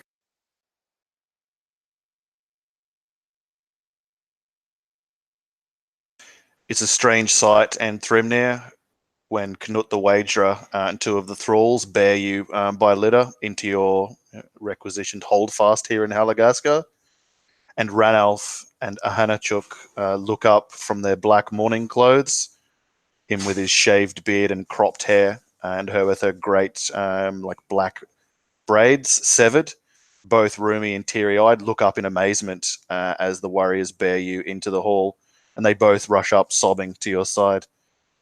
Oh, Lord, you live! You live! And he like says that half gleefully to you and Thrymnir, and too loud for your pounding headache, but then half accusatorially towards Ahanachuk next to him, and she just looks shocked and wide-eyed that you breathe and blink. I dreamed you. And then he like talks over the top of her. Oh, she dreams you died, Lord. Heathen snivelry. The Aesir have borne you back to us. Praise Odin, he says, and he grabs Knut the Wagerer by the pauldrons and like shakes him, and Knut rumbles out like a jagged, oh, I was wager it was more the Tangle's work than Odin. But after he's kind of relinquished you into their care, he and the other thralls will like nod to them and retreat away from their southern and skrailing snivelry. And he'll like fuss over you, Ranulf will, and ask if there's anything that he can get to better see to your comfort. And Ahanachuk kind of just like moves from side to side, one hand on her head, looking like she's seen a ghost twice. I'll stumble past them with the get from the treasure in my hands and kind of shrug him off with one shoulder. Ranulf, I already have a mother. I do not need to Oh, forgive me, Lord. He'll retreat a ways, but like not an appropriate a ways. Yeah, I'll take the ebon axe that I've been carrying and lay it flat on the table, running a finger over the ridges of the embossed design. And then I'll fish into a pouch and bring forth the orb, peering into it once again and lay it beside the axe. And lastly, I'll untie the leather circlet of a Hanachuk's totem and lay it down, seeing that although it's been cleaned, the bone finish has clearly been darkened from being soaked in my blood. And at that, I'll look up to her.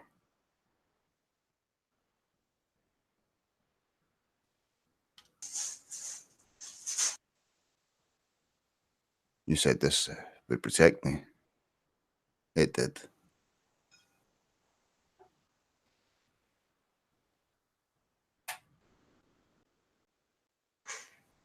She blinks, disorientated a moment between you and the token. I thought it not enough, Lord. I saw you die in my dreams.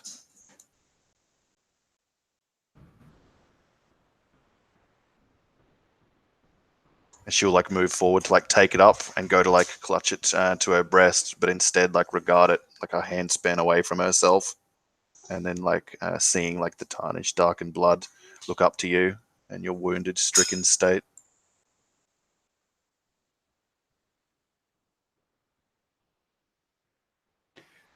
I kind of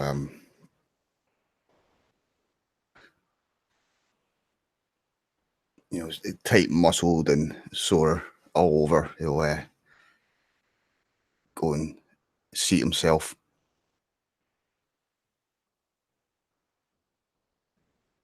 Whatever spirits are within that thing did exactly what you said they would do.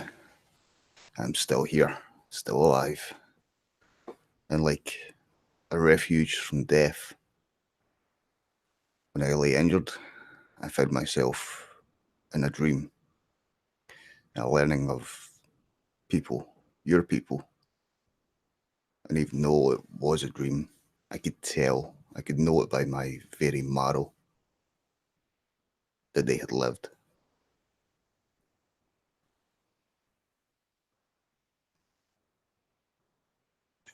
She nods, holding back tears, which like film up her eyes, nodding like in agreement. And then like when she smiles and creases her cheek skin, a couple of tears spill free. And she says, the people live the best life. And seems like heartened by your words, and will like not complete like the possession of the token like back to her breast. She'll instead thrust it forward again. Take it, master. Take it, Lord. I gave it to you to save your life. I do not want the dream to come true.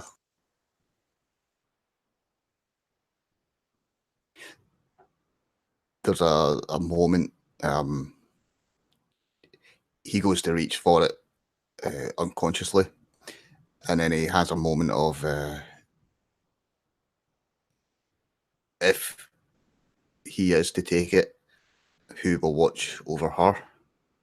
But he doesn't vocalize this. Instead, the kind of fingers wave in the air for a moment before his hand clutches at it, and he gives her a nod. I am tired and sore from my journey home. I will rest, but while I do, tell me some of the sagas from your home.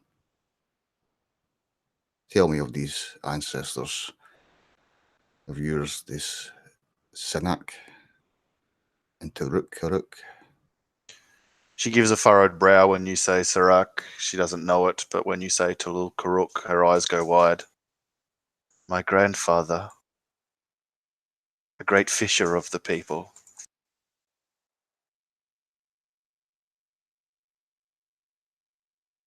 And a singer. and she'll begin to tell you of his tales of how one time he and a group of men from the village took down a shaggy, tusked Oliphant, and of other times how they like dredged frozen lakes with long spiny lines to pull up elder slithering fish to feed the village through the coldest times, and of his foreboding tales and dark nights of the Isalfur, the claimer of tolls, who would come in the widest winter to claim the sickly, infirm, those unworthy. And of other tales like that, which like go and merge from conversational myth into like weird, vivid dream for you. And all the while, Ranulf will like mutter about like the questionable religious ethics of this, while clutching his amulet of Thor and like seeing to the household while you languish.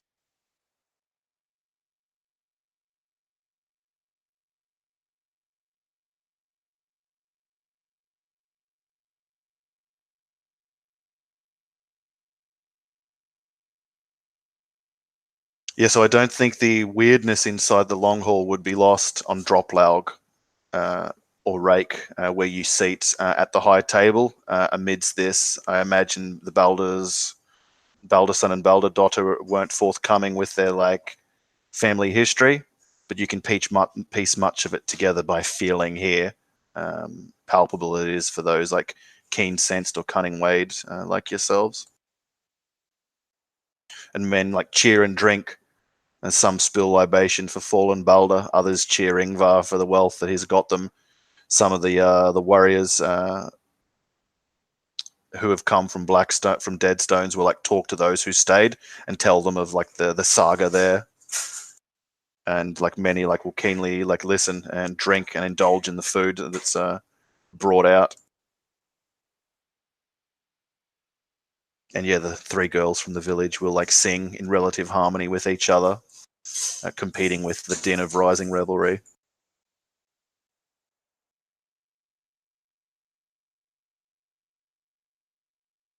Yngvar is sullen at the supposed death of the uncle. Like he's sad about Balder, but not in like a profound way. More that it's kin than anything else. But he is like profoundly sad. Thought that like he'll never get to face that uncle, and that Ygritte will never get to face him. I think he spent a lot of the evening like near Ygritte and like not saying anything, but just like being around. It's probably like pretty tense and a lot of unspoken sort of like sympathy.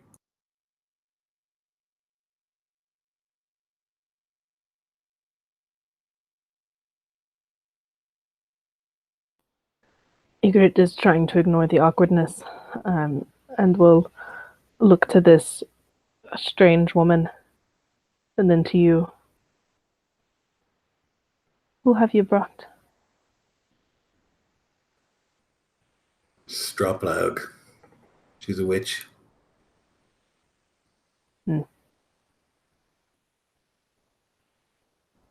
Not like the other witch.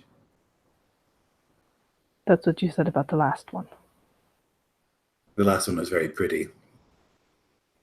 The last one opened her legs. He like looks between Ygritte and Droplaug and then back to Ygritte and shakes his head. This one knows prophecy.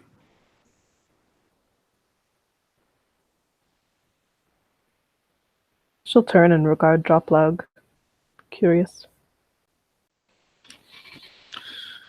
Droplaug is obviously Isglofin, very tall and proud.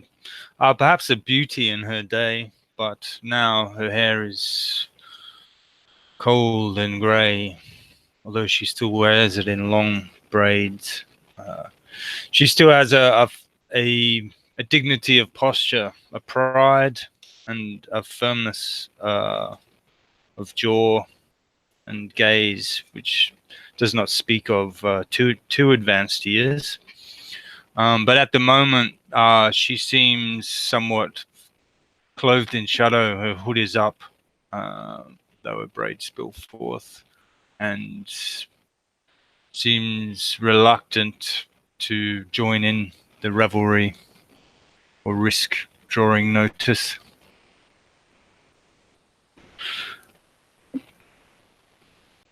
She saved my life. All of our lives, I think. And we fought Braggi. Her magic turned the blades away many times. Don't think any of us would be standing here if she hadn't been there. But you did fight him. I did. But he is long dead. We fought the dead and won, brother. They say you can't do that. The dead can't die again. But that's the valiant dead. Those from Valhall, the Einherjar. This was a Draugr clinging to some unlife here. But we killed it. We sent it back. We sent it somewhere.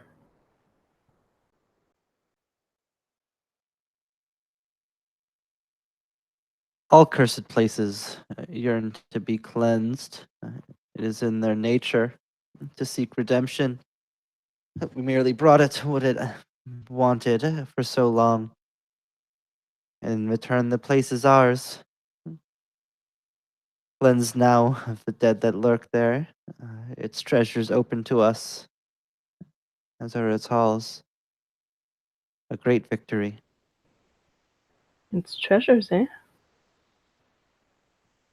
Oh, you'll like this. And he'll like find that mail and get Rake to show her the trick with the knife. He thinks it's like a magic trick.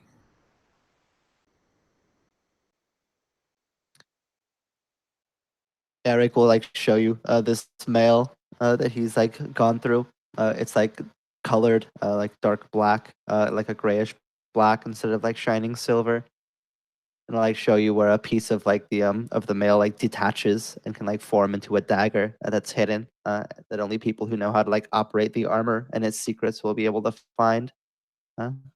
Let's say whoever wears this blends in. They're harder to spot against the stone in the ground. And they are ever armed, even against the eyes of those who would seek to disarm them. Ygritte grins.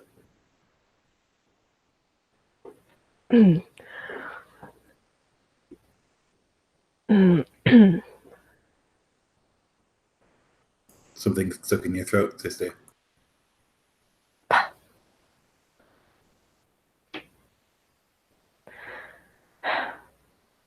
Are you just showing it to me? He like looks at her, sort of confused for a second, and then like blinks. Oh, yes, it's yours. Ha ha. She's like grinning. A fine gift. Thank you, Yngvar. And he'll nod, and he'll like put his hand on her shoulder, and like give it a squeeze, but it's a little bit more like serious. And he like is unable to say or like express his feelings about like the death of Balder and the uncle and things like that. But that's like as close as he can manage.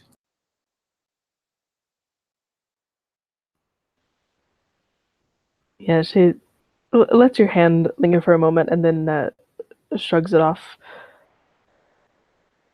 So, tell me, Odin favored one, what else did you see?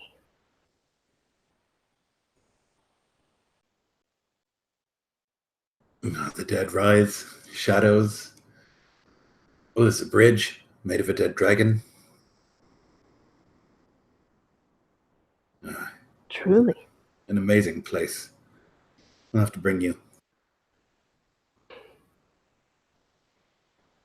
She'll turn to Rake. Surely some curse must linger.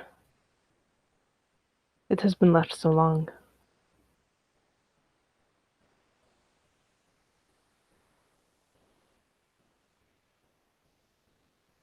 You worried that if we went there, we would die before we claimed it, and we have claimed it. I'm sure whatever remains there, if anything, is much less fearsome than the brunt of the force we've already dealt with. Between Drauplaug and I, it should be a trifling thing to ensure that it's safe. Where does one curse leave off and power begin?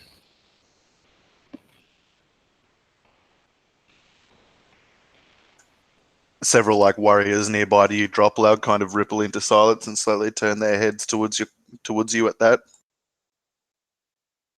I think she'll regret that, and she'll kind of lean back and again, with the furtive glance, just sort of pull her hood a little closer, and maybe even retreat from the feasting table itself.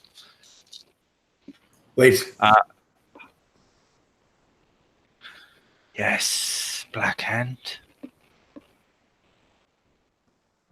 You saved my life. You saved Anthrimnir's life. I think you saved all of our lives. And we talked a little bit about what would happen after you helped us take the dead stones, and help you did. And if you would like it, there's a place for you here.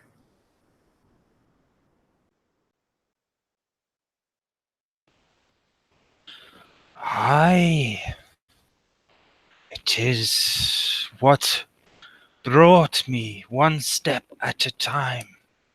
Such things have been decided.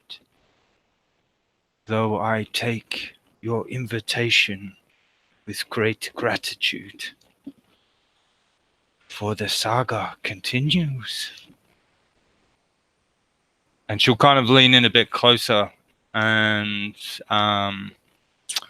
say, a cold wind blows from the north, Yngvar Blackhand. And though where we come from, we do not crown our great lords always, there are certain symbols of power. For our world is ringed by the great serpent Jormungandr. And so too is your realm. And holding out a hand, she'll open it, and there'll be a ring there in the shape of a serpent eating its tail. So, let this be a symbol of your new lordship. What great story you have won in those ancient stones. It is your choice. And I wonder, which hand will wear it?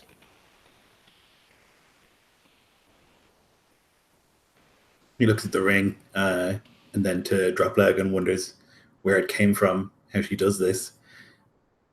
She's obviously some sort of great and powerful Save Kona, and she can pull things out of thin air. And he thinks about that question too, like what hand does it go on? And it seems only appropriate that it would be the black hand. And he'll take it and nod and like place it on the ring finger of the black hand. You would swear to me?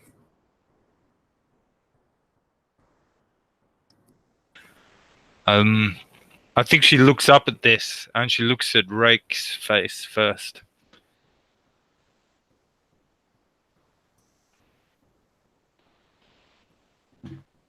Eric would be watching, like his eyes narrowed and focused at the ring. as it's like placed onto Blackhand's hand, with her seeing eyes, she might be able to see like this tiniest bit of apprehension as he places the ring on his finger. He's like heard of tricks like this before, of witches giving cursed objects rings that change people, and he would be apprehensive, but it's not his place to speak. And at this point, Droplug has proven herself trustworthy, and he'll like banish the thought of treachery from his mind, and left it unspoken, and kind of look between the two of them to see if she'll actually swear service or not. And then she would look over to Yngvar's sister, Ygritte, to see what she can see written on her face.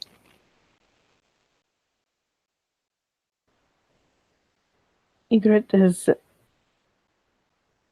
uncertain of gifts given, of words which seem to twist and tangle. But Yngvar is his own man.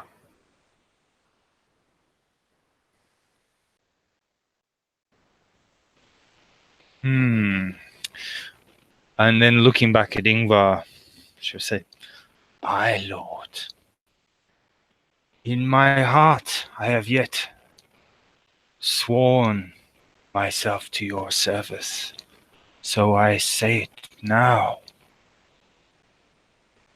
I bind my fate to yours, and yours to mine." He nods, and he'll like look at the feasting table, and he'll find like a piece of like particularly like raw meat, and like put that between them, and like with a hatchet like cut it in half, and like take a piece and chew on it and hand a piece to her. Yeah, she'll eat it down, white teeth flashing and eyes glinting in the firelight. It's traditional that a lord gives gifts, and so he'll like reach into the voluminous like chest behind the feasting table where all of these like things are that we've gathered, and he'll like reach around until he finally finds this like thin wand. He has no idea what it does, but he knows that it's for skags, and so he thinks it's probably a good gift, and he'll like present it to her, and he'll like hand it to her as if it was a sword, so like pointy end away from her, because he thinks that's probably appropriate.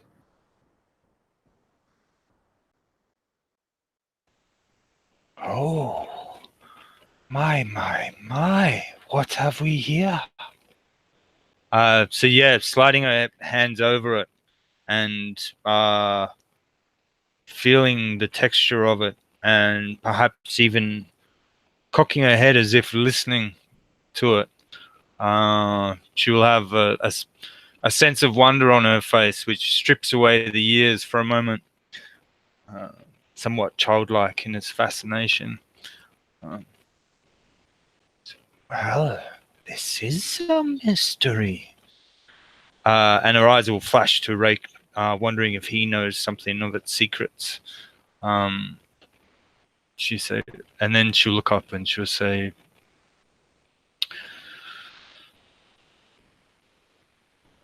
"Sorrow for the losing of your father." And she'll look to Ygritte too. "But I give you joy of your victory. Soon, Lord, we must talk of your future." And I think at that she would probably withdraw from the company if she's not told to remain. Yeah, Yngvar will kind of nod and then look to Ygritte like, "See, she's a powerful witch." Ygritte keeps a straight face and thinks that maybe this woman does know something. Maybe.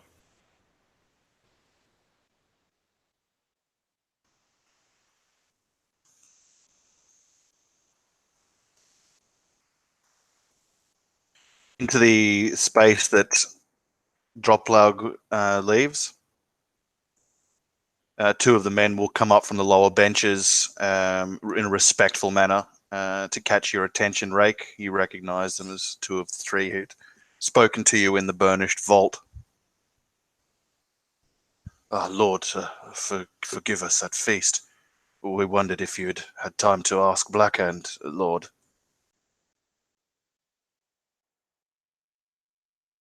I am not your lord yet. He'll like say, and like look at them to make sure that they understand. I've asked. He's decided that he must think on it, and that he will let me know when he's made a decision. But I have sent your request to him to see if he'll allow it. Can I And I'll ask, smile relaxed at that and like step back and take the meaning and tone of it. did I make Rake like a Thane or anything? Or Carl? Nope. No. Okay. He technically is a Carl by his rank of station as Galdawise. Like he serves you as a Carl. Yeah. So I think that might be the solution. If I give him land, then they can serve him, but he serves me, and so they serve me. Mm-hmm. Kind of thing. And that means everyone can be happy. And also, like, Rake is around that. That makes sense. So I guess, like, Yngvar will pretend not to hear this conversation unless he's, like, talking to Ygritte. But he definitely will hear this conversation. And he'll, like, turn to look at the men. Sort of, like, point his chin up a little bit and look down at them. So you want to serve this man? Oh, Lord. Yes, Lord. Says like the taller of the three. He saved our lives, Lord, in the tomb at Dead Stones, Lord. Saved And my life too. I don't want to serve him. You are a Jarl, Lord. We are free men. We are Southerners, and we've sworn to you and your laws. You serve me then. If it is your wish, they say, or says one of the men looking defeated.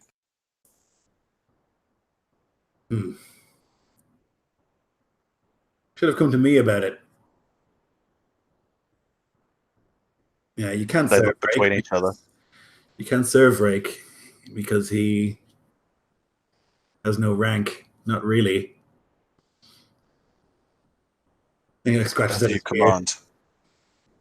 But he did save my life. He saved your lives. He saved all of our lives.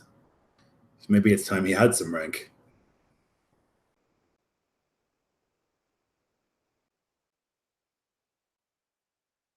A couple of the Southerners, like the Ausblothers nearby at the table, will begin to bang their cutting knives on the table after they understand your intent.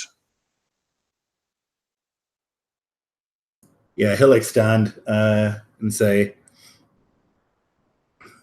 "This man is never wrong." And he throws the runes when he decides how long it will take us to get home. He's never wrong on that. And his wisdom has been essential in our success here. His skill in battle has saved us more than once. I think it's time that we turn Rake from simply Rake into a Thane. Many of the Asblothers and the three men who'd wish to swear to him all like take up a cry, "Snorrison, Snorrison!"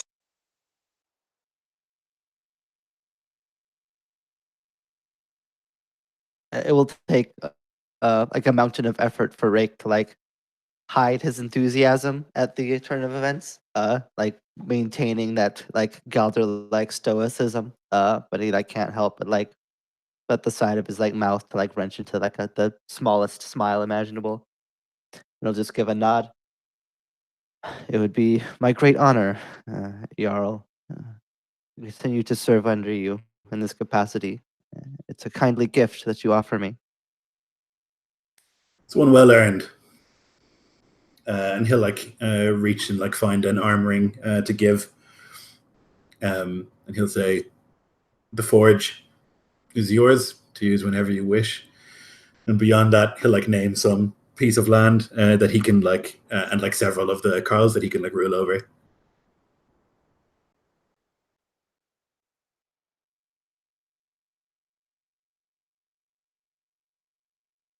Odin's eyes men will cheer. and his words have followed you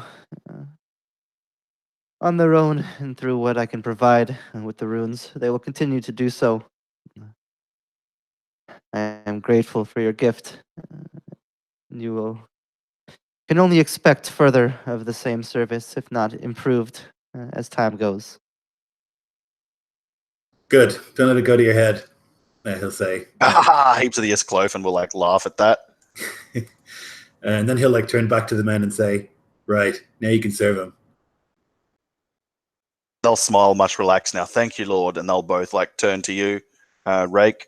And if you give them a nod or look of assent, they'll all three take a knee before you. One will draw out a blade and they'll pass it from between them as they put their own hand clasping around the sword hilt in between your own bracketing ones and recite the oath if you'll hear them. Yeah, Rake will gladly hear them, and will, despite Yngvar's caution, very much let it go to his head. Yngvar will like see them kneel, and he'll like look at some of the Iskolfin lads in the gallery beyond and do like this sort of like courtly bow before like taking a drink. They'll laugh and guffaw. One of them will like turn over to like vomit down at the floor nearby to the dogs before like finally struggling back up to the table to put his hands on his belly and roll back laughing with the others at it. But it's not in spite or malice. Well, actually it is, but it's not violent.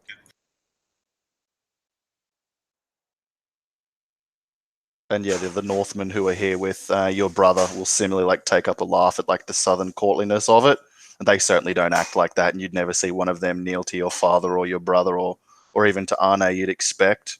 But they obviously have fought and died under him because there's so few of them left for you to recognize.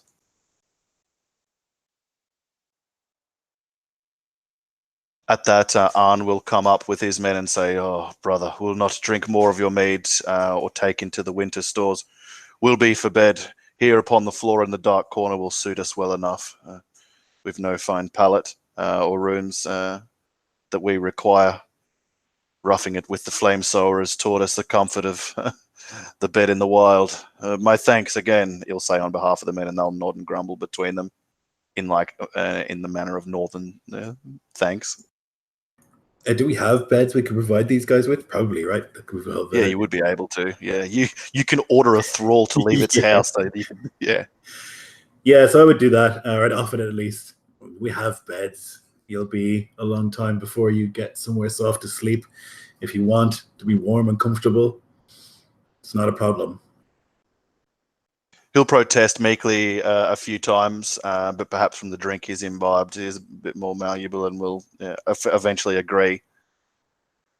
Once you claim that it wouldn't be befitting of a brother of a Jarl, perhaps he'll take a room, and the other men as well. At seeing this like horde who's already uncomfortable here, much to the chagrin of his companion, will approach you and like ask to leave or that they could retire, and claim that he has like a long track back and much work to do. Although a man of his like size and constitution could certainly like out drink and out eat many of those sitting making fools of themselves at the benches currently. Yngvar doesn't understand why Horde is so weird around him and like why he's so uncomfortable all the time.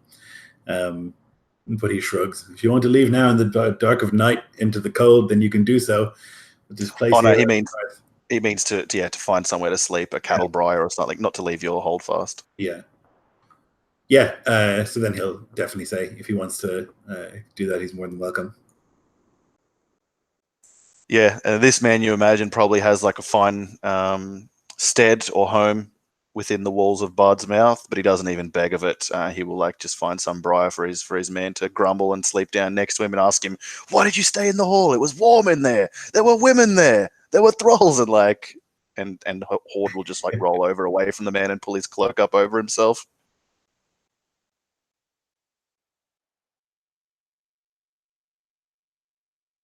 Yngvar's a little bit paranoid about Arn. It feels like strange that he would be here and that his mannerism has changed so much. And so he would like talk to Ygritte about maybe like keeping watch or somebody putting someone on the house that they're in.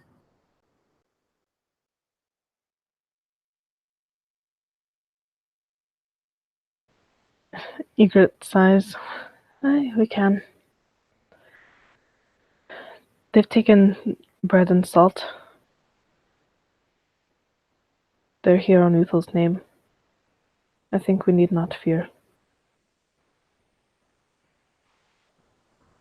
I don't trust our family, not beyond you. Raises an eyebrow. Didn't say we should trust him. I said we were safe and we didn't to worry. I'd worry less if the house was watched. Set one of your people on it. Aye.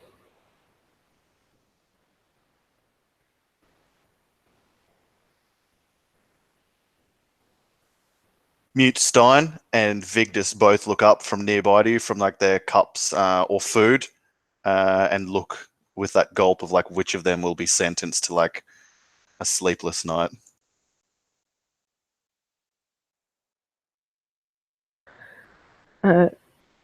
Ygritte looks at Vigdis and then at Mute Stein and nods at Mute Stein. He rolls his eyes and she gives like a smirk and then pokes her tongue out at him as he like with great gets up from the table and like will finish the last of his meads and move to the end of the hall, like pick up his axe, sling it over his back and make his way from the hall. And she'll like sit back in her chair. This is Vigdis, like the cat that got the cream. And like she'll go to his plate and like take something off it even though she's well full already. Ygritte rolls her eyes and makes a note to make Vigdis the watcher the next time round. That Northman fancies you, she says. Pointing to Horde, like finally like being swallowed up by the night before the doors are closed behind him. Does he?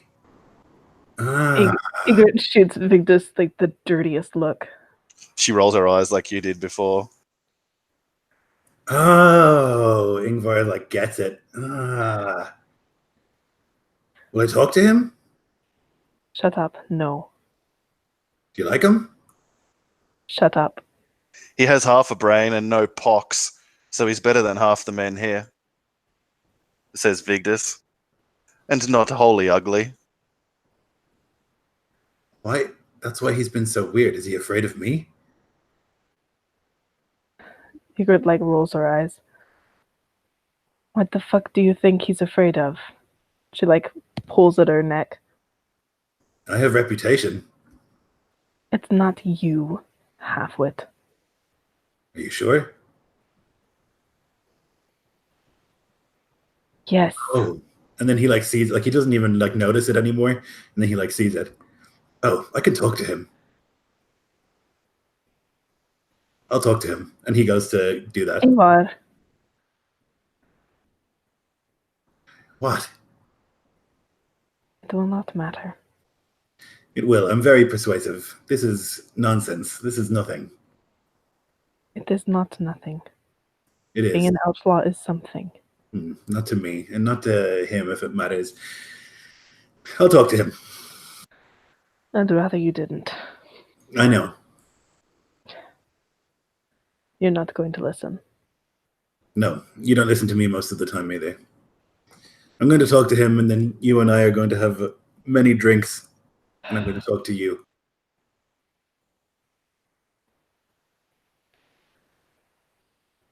And grab some, like a flask of like particularly fortified mead and go out and find Horde.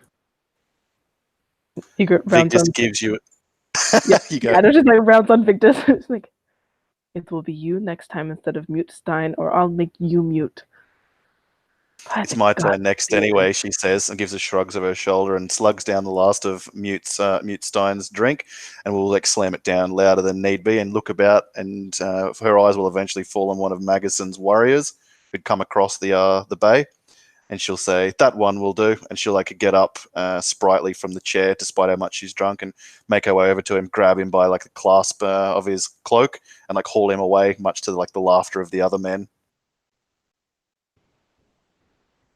Ygritte smiles because she knows Vigdis will at least find out something useful that maybe they hadn't heard yet. And have fun. From atop the like the room that sits above the briar that you've like been given this night, Droplaug, not sleeping, wondering up at the stars. You're within earshot of like the crunch of gravel of two armed men. Like the glint of their metal draws your eye down like the thoroughfare beyond, just on the edge of hearing. You see like the hulking form of the Northman from the Drover's Watch, Horde Son of Rock, being called to by your own recently made Jarl. The two converge in the thoroughfare, and you can hear like the mirth of the hall up beyond and see the brief glimmer of light from it before its doors are closed.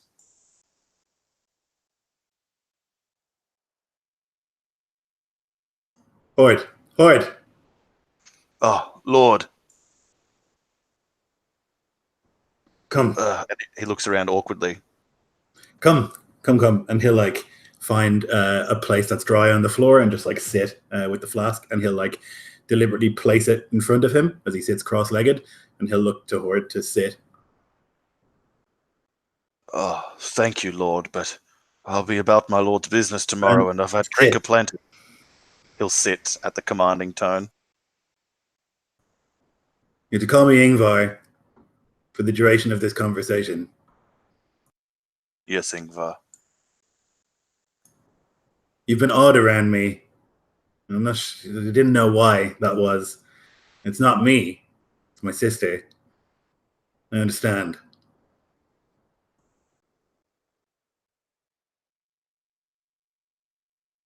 He grows silent as the moon. She's a wonderful woman. Beautiful. Marred by one scar. And this would discourage you?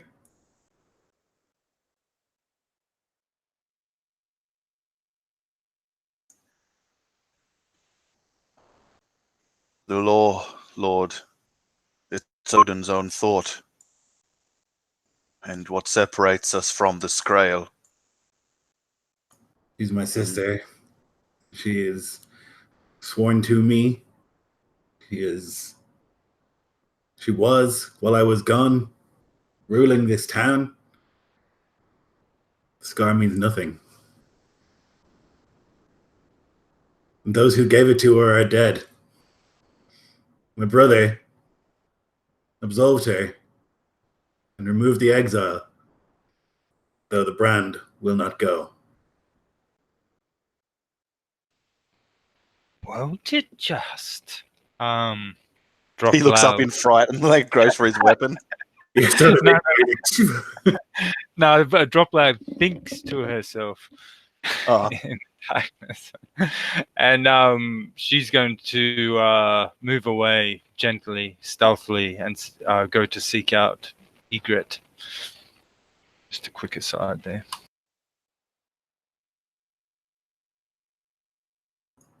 She's a good woman, and you a good man. Don't be childish about this. My lord would not abide it, Lord. A criminal in his realm. She's been pardoned. Her crime's undone. We can't undo our crimes, Lord. We can't, but our Jarls can if they say so.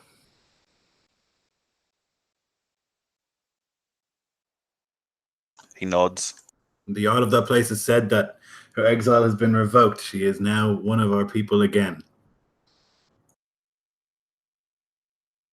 You should be fucking lucky, Horde. Lucky, Lord. She fancies you.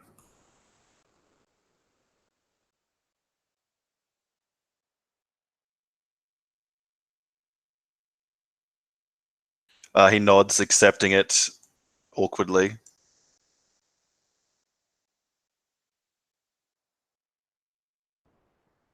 Yngvar takes it like another drink and like puts it between them. He realizes that Horde isn't drinking, but he seems to not care so much.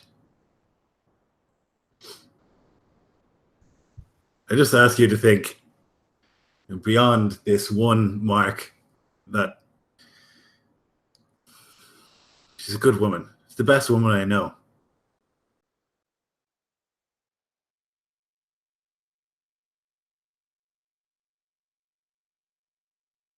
She is Lord, a fine woman. And I am not unaware of my low station, Lord.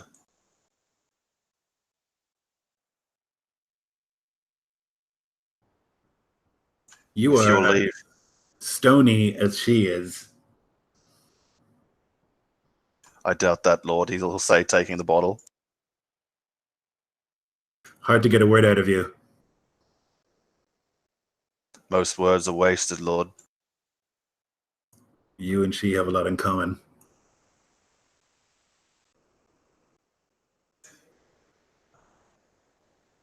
With your leave, then, Lord.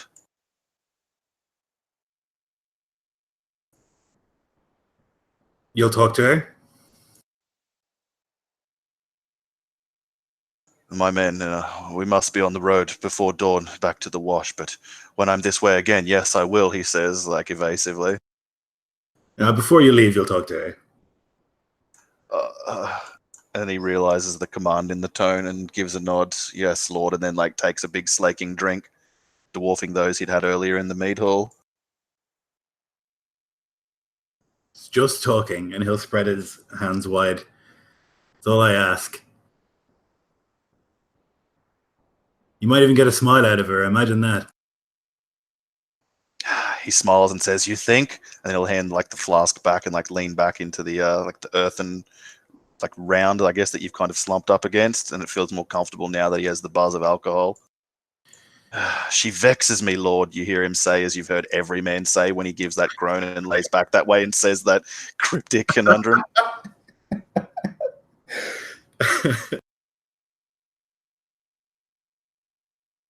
Yeah, she'll do that. Just talk to her. She fancies you. She'll pretend like she doesn't, and she'll be humiliated that I talk to you. But she'll be glad of it in the end. I think so will you.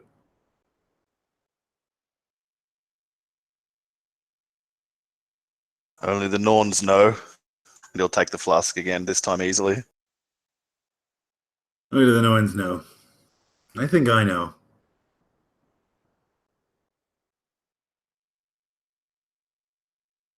Thank you, Lord. I do not lie when I say I don't lack for courage in the shield war, and have my own scars and brands, but to face some women, that is fearsome. He'll like turn his head sidelong before taking another slug of the drink. I would face the shield shake before admitting my feelings to a woman every time. Less dangerous, he says, and then will like give a smile, which goes on into like a laugh, which carries off into the air. Yeah, Yngvar will laugh too.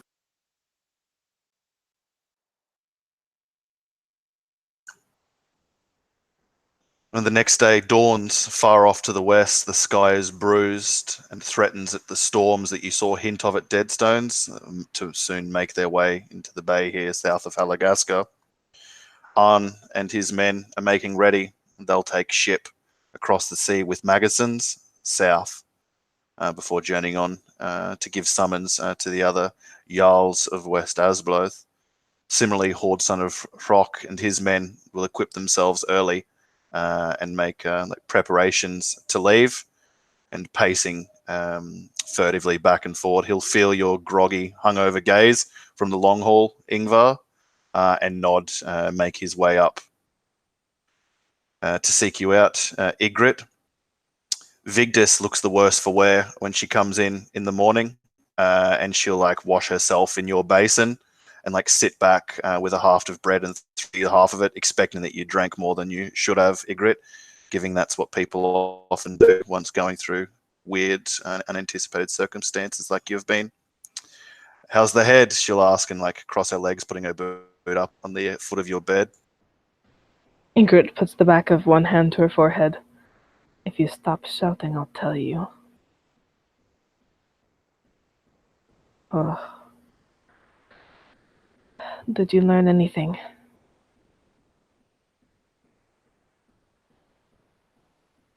Well, Harold may stand long in battle, but he does not stand the bedchamber. She'll crunch the apple. Anything And the useful? Magazines intend to build a ship, but you know as much, though it's not for sailing. What's it for? Sea wolfing, of course. A snecker. An ash snecker. My bet is that steer collar is the one it's stained for, though I'd wager that that younger one, Othring, thinks something different of that. Only time can tell. And that man that Anthrimnir beat to pieces, oh, he harbours quite a grudge down there in Scalaholt, and she'll finish now and turn to twist the core, intending to bite through all of it next. Does he speak of meaning to do anything about his grudge? Oh, he'll rip his head off and throw it into the sea and give his guts to Ran. And talk some other shite as men will, and she'll finish the core and pick her tooth. So nothing serious. Men, she gives a dismissive hand like it's just men talk.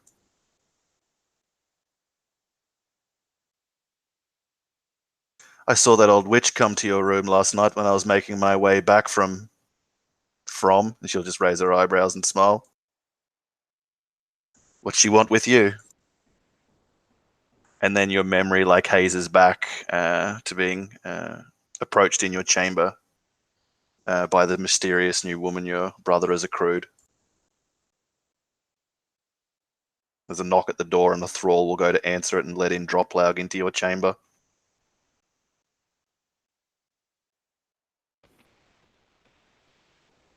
Ygritte, I wonder if we could talk a short while, if your wits are not drowned, too far drowned in good drink. My wits are never too far drowned. Good, I like good. to keep them about me. Ah, 'tis our sharpest and keenest weapon, is it not? Along with your youth and good looks, of course. Such things fade over time. And she'll sniff with a little tinge of regret. If I said to you, you are right not to trust a Seth Kona, would it make me honest? Perhaps. But I would not trust you anymore. Such things should be earned. But still, I see you are close to Yngvar, as it should be. And we too are much needed by him for our wisdom and our keen wits. And I would not seek to keep counsel from you or not hear your advice if I am truly to be of service to your brother.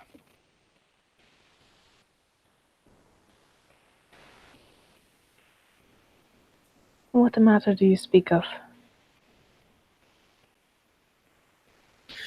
He has spoken that he wishes to sink his roots in that great Jotun fortress, stony ground though it is. Once those roots are deep, they will hold strong. But why does the great ash sink its roots, if not to bear its fruits? We must think on marriage for your brother. I have told him as much. I have looked long and far, There shall not be any get with the thralls. 'Tis a wifing he must go.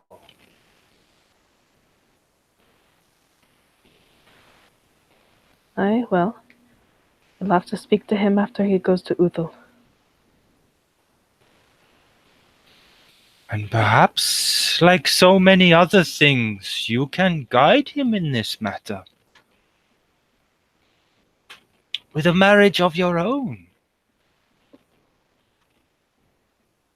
And she'll watch keenly for her reaction. In particular, hearing something about, I don't know if Droplag has seen the scar or the brand or perhaps heard of it, but she's seeing if that's where her thoughts go when the subject of marriage comes up. Yeah, definitely. Her hand goes up to her neck, and she gives you a wry smile. Certainly you are new here.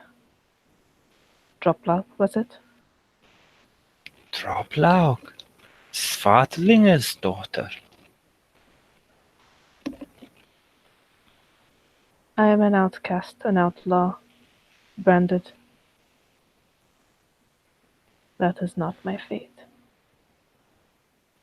And she'll lean in close with eager eyes. And was this fairly done?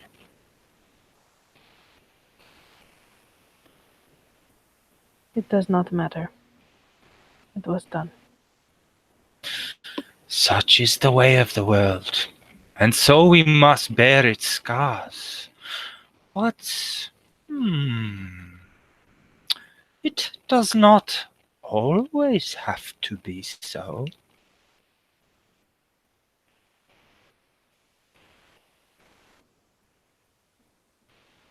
Ygritte looks at you very suspiciously. Things once done cannot be undone.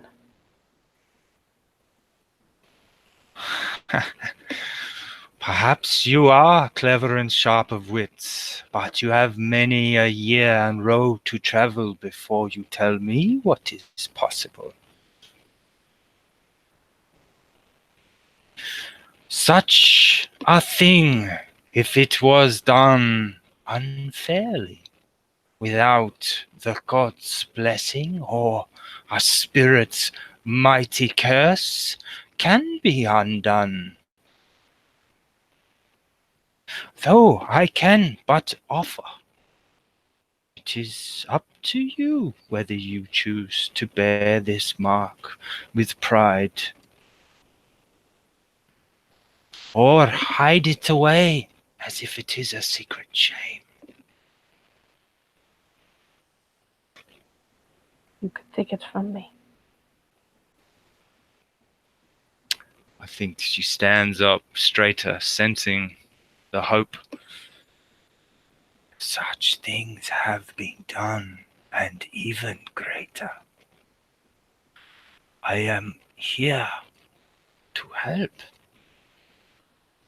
Why? Why would you help me?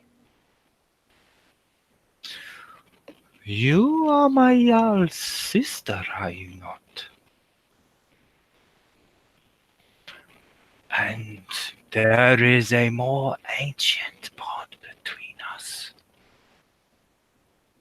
For we are of the sisterhood.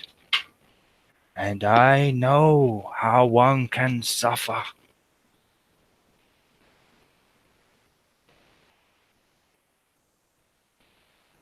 Have I not too washed up on this shore, cast out? And then she'll stop speaking, thinking, what foolishness is this, me telling tales?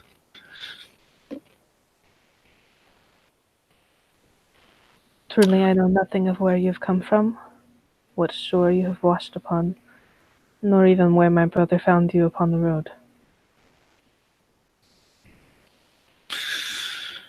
Well, you know something of these things, though perhaps the deeper truth is yet to be revealed.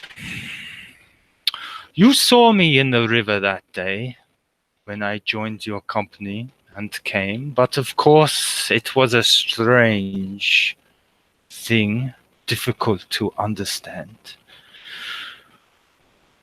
But think well on my words, Ygritte.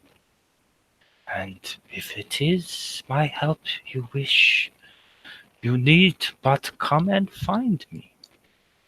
I shall leave you to your rest this night. And perhaps we may bring this subject of marriage and children to your brother's ear in the coming days. And with that, she withdraws. I think she leaves Egret sitting or standing just somewhat dumbfounded, mouth half open, fingers running over the rough edges of the scar, wondering what just happened.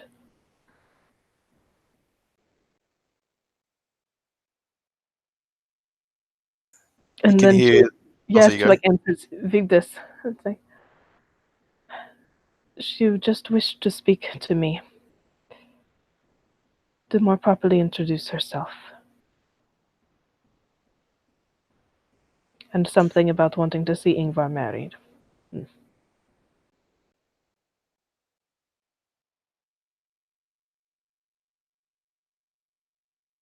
She gives an unconvinced look, raises an eyebrow, and then shrugs it away. And will like reach for a pitcher of well-watered ale. Strange she came at that hour to talk to you about that, but who can know with skags? They are strange indeed. I spoke with Stein earlier. Well, spoke, she laughs.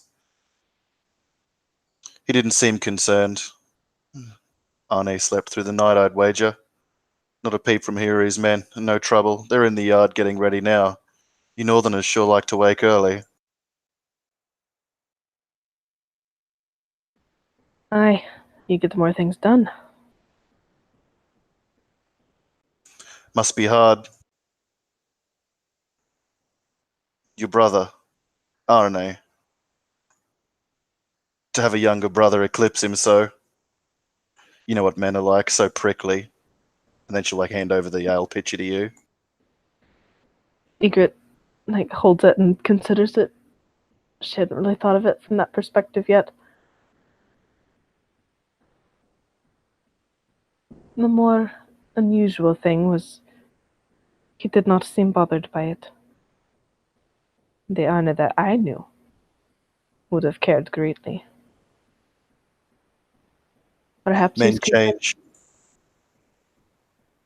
Aye, they change. And perhaps he's content. Or perhaps he's broken.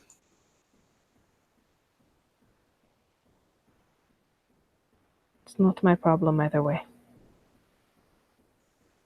Mine neither, she goes to say, but there's a knock at the door. And so she looks across to the thrall and then back to you, expecting a visitor. Egret shakes her head. No? She'll thumb the dirk at her side and stand up and then gesture with her other hand for the thrall, who like will stand and open the door and Horde will step through. You, says Vigdis, with me. I'll teach you how to scrub boots properly, by God. And she'll like grab the young thrall girl and like haul her out of the room as if she's just been chiding her, and then turn to close the door. Egret is suddenly shocked at having been left alone for another uncomfortable conversation. Lord, what brings you here? Forgive me, apologies. I know it's early. We had to be away. Your brother, he, Oh, he didn't. he said I should speak to you, lady, says the only man who's ever called you lady.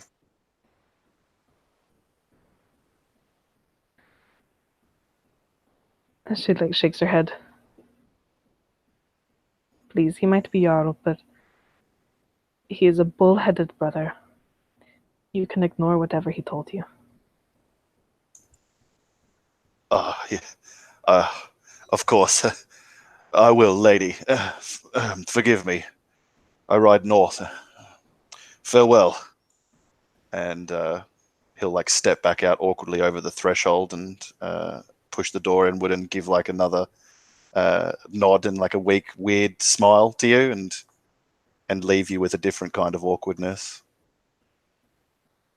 And she like feels like there was something she was meant to do and somehow missed it. And then just sits down and rubs her throbbing head. Yeah, it's made worse by the king, king, king that either Ivor or some other like miscreant is making noise in the forge, even though it's only an hour or two past dawn, and the headache seems like it will burst.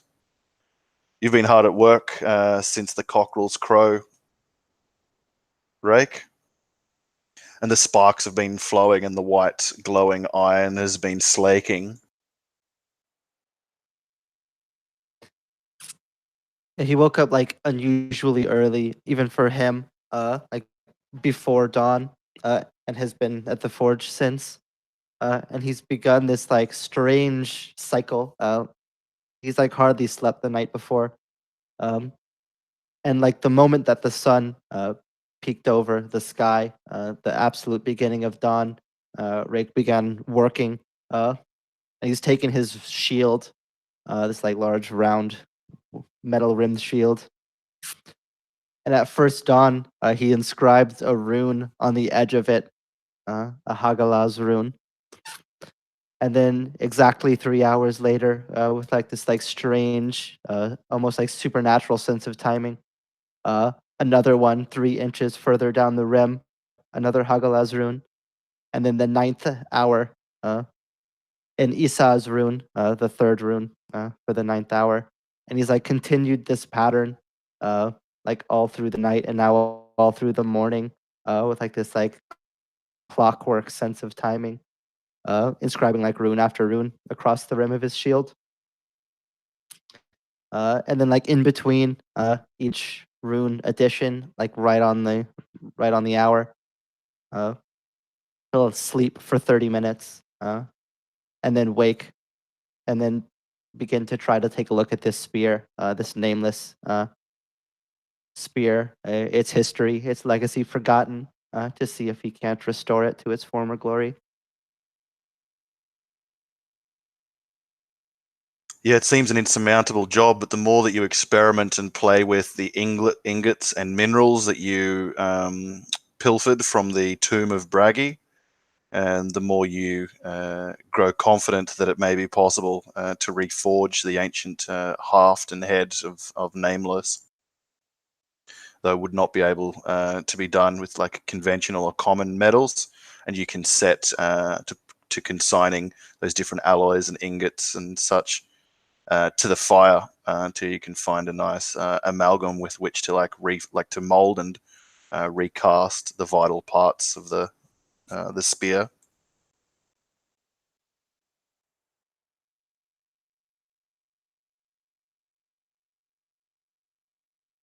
Yeah, he'll continue to look, like experiment to see how he can't reinforce the haft, and then like reforge at the tip of it, continue on, and then like he'll like notice like as if an alarm had rung in his mind, at like a 3-hour mark where he'll then like step away, inscribe another rune onto the rim of the shield, sleep for 30 minutes, and then wake, and then continue looking at the spear until finally, after this like strange pattern of behavior is done, at least enough to finish the spear, like marvel at the completion of it, like its long lost story, its legacy returned to it in proper form.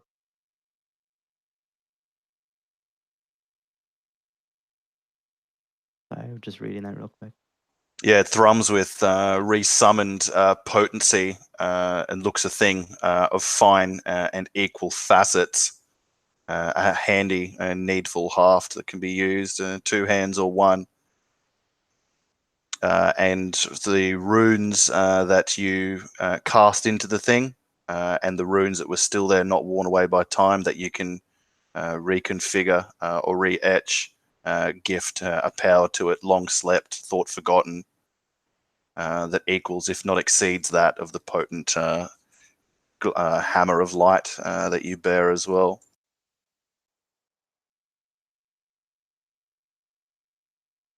Yeah, after the spear is finished, he'll like send for one of like the forge attendants to go send word to Yngvar that he's finished. But then we'll like continue on.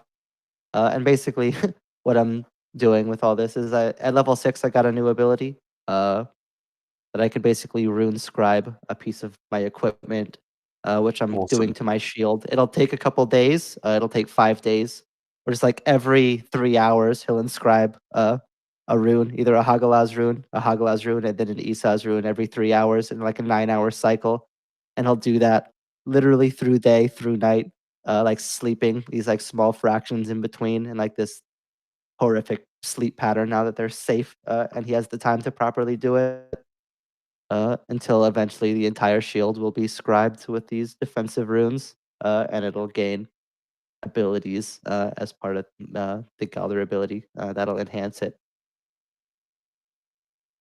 And so it's in new raiment that you sport, that you mount up 6 days from now, when a party is assembled around Blackhand. Will ride through the northern gate of Halagaska towards the Bard Wash, and then on to Gulnjaford. And we'll pick up those events when we play next fortnight. Thanks for playing, guys, but we'll end it there. Right.